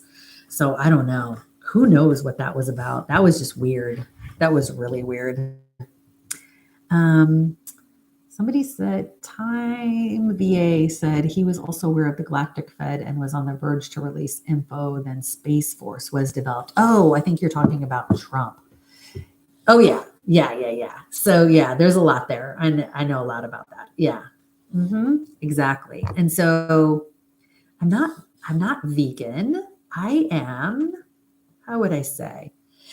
I was on the plane on my flight to Spain, and the word they used described me, and it was, when you get to choose your meal, they were asking, what did they call it? It's someone who's is vegetarian, but it was like a cross between vegan and vegetarian. But when my spirit team tells me to eat a little bit of chicken, because I know how to hear from my team, and once in a while they will tell me that I need to eat some chicken because I have not been getting enough protein from my other sources. And so then I obey and I do it, and I'm like, and I eat it, but I can't eat I can't cook raw chicken anymore and eat that. It has to be like a healthy chicken nugget or something like that, or a chicken tender. Like Costco's got some fairly healthy, I use this app. If you guys do not have the app called Yuka, you have to get it. It's Yuka, Yuka. And hi, Alan. He said hi. Alan just did a session with me. His session's going to go on my YouTube soon. I gotta get it to my editor, Alan. I haven't gotten it to her yet. She's getting a lot dumped on her. But YUKA, this app, if you guys use it, and I see people using it in the store now, and it's funny because what you do is you turn on the scanner and you scan the code, the UPC code on the back of all the groceries, and it gives it a rating from 0 to 100 and tells you if it's got harmful chemicals or toxins or anything like that in it. But you just have to be careful. Let's say something gets a rating of 30 and it says bad, because it'll tell you good, average, or bad, and it'll say bad. But then if you look at it, it's only bad because it's high in soda, you eat it. But it tells you if it's got harmful additives, what the additives are, and what they can do to your body. So it's really, really cool app. So you guys, I use it all the time in the grocery store. I shop completely differently now since I have Yuka. I shop totally differently. I remember the first day I went to the grocery store using that app, I had to empty my entire grocery cart out because I scanned everything that was in it and it was all crap. And I thought I was doing okay, and it was just all garbage. And so I had to I literally emptied my cart and went and found stuff and scanned everything before I put it in. So yeah, speak to your food and send it energy always. So even when I eat the chicken tenders that I buy once in a while, if I eat those that I get from Costco, I bless it ask to have all the trauma from the animal pulled. I thank the animal, honor the animal, all of that. And it says, I have an aversion to all meat. This last year, I never choose to eat meat, but now my body just can't. Like I cannot eat ground beef, like for a number of years now. It just makes me just sick to even think about eating ground beef. It just happened. I used to be able to like even eat it in spaghetti. I can't even eat it in spaghetti now. I just can't. And so my daughter, Cherish, my 16-year-old that's been on live with me sometimes, we're pretty much most exclusively vegetarian. So we do eat cheese. So we ask for that to be blessed because, of course, that comes from cows who have not been treated nicely. But I try to buy cheese that is not made in the US. So I buy cheese that was like made in England or someplace else where they at least don't add as many poisons to their food as they do here in the US. So yeah, that's how I eat, but that's just me. And there's nothing wrong with eating meat because everyone has their own journey and it's okay. Everything's okay, guys. Everything's okay. Everything's okay. As long as you feel like you resonate with eating it or not eating it, it's good for you. It's perfect for you. There's no right and there's no wrong. So how do we prepare to take our kids to New Earth? Just be the example to them and share with them anything they're open to hearing about spirituality and about light and about having them, introducing them to their spirit teams and their guides, teaching them maybe how to shield themselves, how to protect themselves spiritually. I have a good video on my YouTube channel. It's under the live tab. It's called the 4 must do's every day. And that covers 4 things you want to do every day. Those would be really great things to teach your kids: how to cut energetic cords, how to shield yourself, how to, I forget what the other 2 were. But those were things I learned in hypnosis sessions, those 4 things. In the higher self said, just like you take a shower every day, you want to do these 4 things every day. So cleanse your energetic space, just those types of things. Teach them to have a relationship with their angels, to call on their angels for help.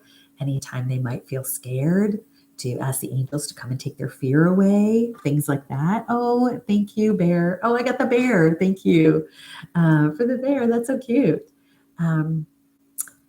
Yeah, I tried to cut energetic cords, but I don't think I did it right. Check out my video on YouTube called the 4 must do's every day. It's actually on my TikTok in my bio, and it's on my YouTube channel under the live tab, the live videos.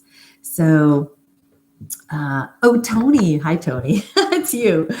Anyway, guys, I'll just make one more announcement too about my trial run of doing shorter hypnosis sessions and the special offer that I have on them right now. Oh, thank you for the roses, Tony.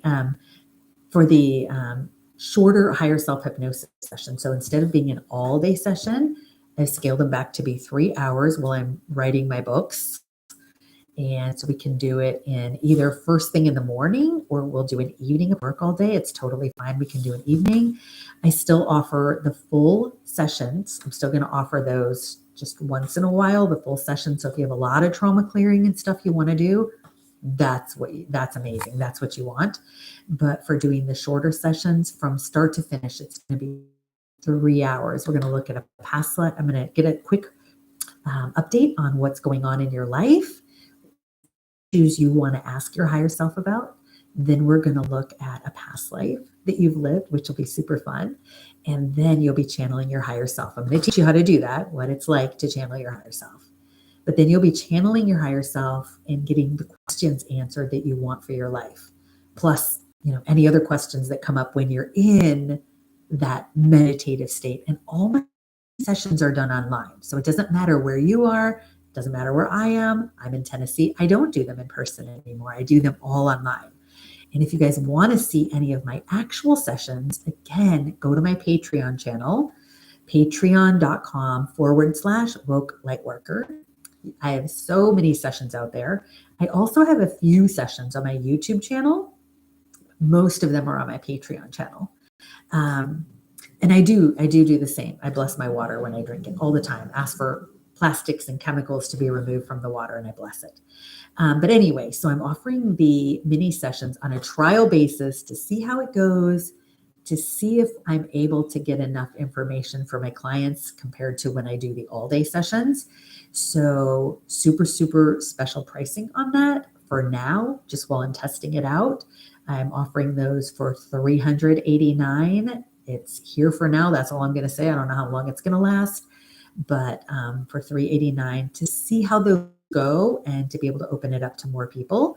And if you're interested in that, you just have to go to my website, wokelightworker.com, or go in my bio on TikTok and click on a consultation call. And so anyway, that's what I want to end it with. So I hope you guys learned a lot about New Earth and Old Earth. And if you missed any of this, it's going to be on as a replay on my YouTube channel. Just click on Woke Lightworker, go to my live tabs, and you'll be able to see the replay. So if you did miss it, go check it out. It'll be uploaded soon. It's got to like download and generate and all that kind of stuff on YouTube, and then it'll be up there. So it doesn't take too long. But go ahead and check it out if you missed any of it. We went into great detail about Old Earth and New Earth, and be sure to check out Dolores Cannon's book, The 3 Waves of Volunteers and the New Earth. She talks a lot about that.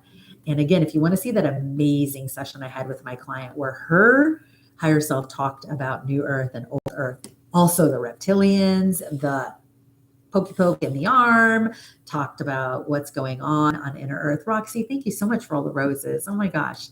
On TikTok, talked about what's going on Inner Earth, the beings that are living in Inner Earth, lots of stuff. She got a ton of psychic surgery too. It was really fascinating. Kels, thank you so much, you guys, for the roses. Thank you. A week and a half to 2 weeks on my Patreon. That is an incredible session. So be sure to check it out. Psychic surgery. I'll answer one more question before I end. Somebody said, what is psychic surgery? Psychic surgery is when is everyone hypnotizable? Your situation might be different than everyone else. Just schedule a consultation call with me if you want to know. Psychic surgery is when you're holding, let's say, a trapped emotion, and your higher self says, yep, she's got anger and it's trapped in her heart, let's say. And I ask, can you remove the anger from her heart, send it to Creator's light, and replace it with the energy of peace and also with unconditional love and light?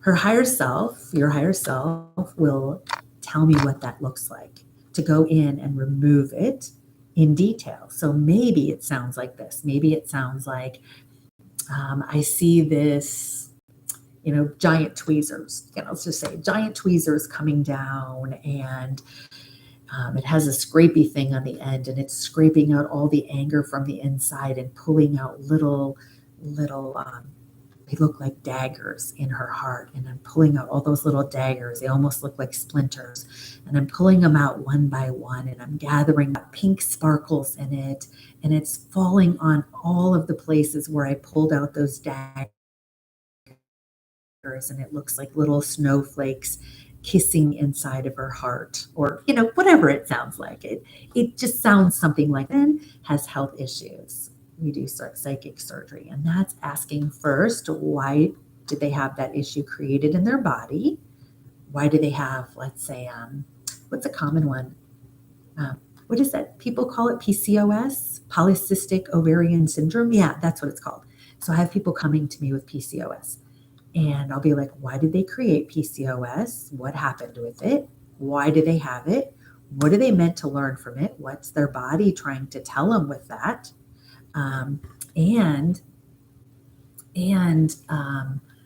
What can we do to heal it? And then I'll give the higher self ideas. And so for PCOS, I don't know what I would say because I actually have to research it first, but I might talk about, scraping it out and pulling it out and, replacing it with something else. Or I might say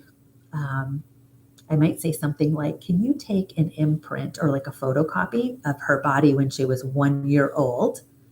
And can you lay that picture of her 1 year old body with her perfect ovaries and her perfect uterus, lay that next to her current body, and have her current body match health-wise that 1-year-old body, so that that is no longer affecting her body, that PCS is no longer there. Can you do that? So use the 1-year-old copy, like picture, as a blueprint to use to rebuild her current body to match the 1-year-old body. And higher self almost always is like, yeah. And I say, okay, what does that look like when you do it? And then the higher self will go on and just describe in detail what that looks like, that whole process when that's going on. And we get to watch that psychic surgery take place. So that's what psychic surgery is, by the way. So can children do sessions with me? I would really have to find out about the child, if they were ready and if they were wanting to, and if they were really in a position to do it. I would say it would probably have to be an older child, probably more like a very, very mature middle schooler or a high schooler. But normally, we will just have the parent do the session, and you can ask all kinds of questions about your kid, like all kinds. You can ask about their past lives. You can ask about your kid's purpose, their mission, how you can best parent them, how you can best support them if they've got this issue or that health issue. We will literally tap into their higher self, because you have permission to do that because you're the parent. We will tap into their higher self through your higher self. So you don't even have to like put your child under.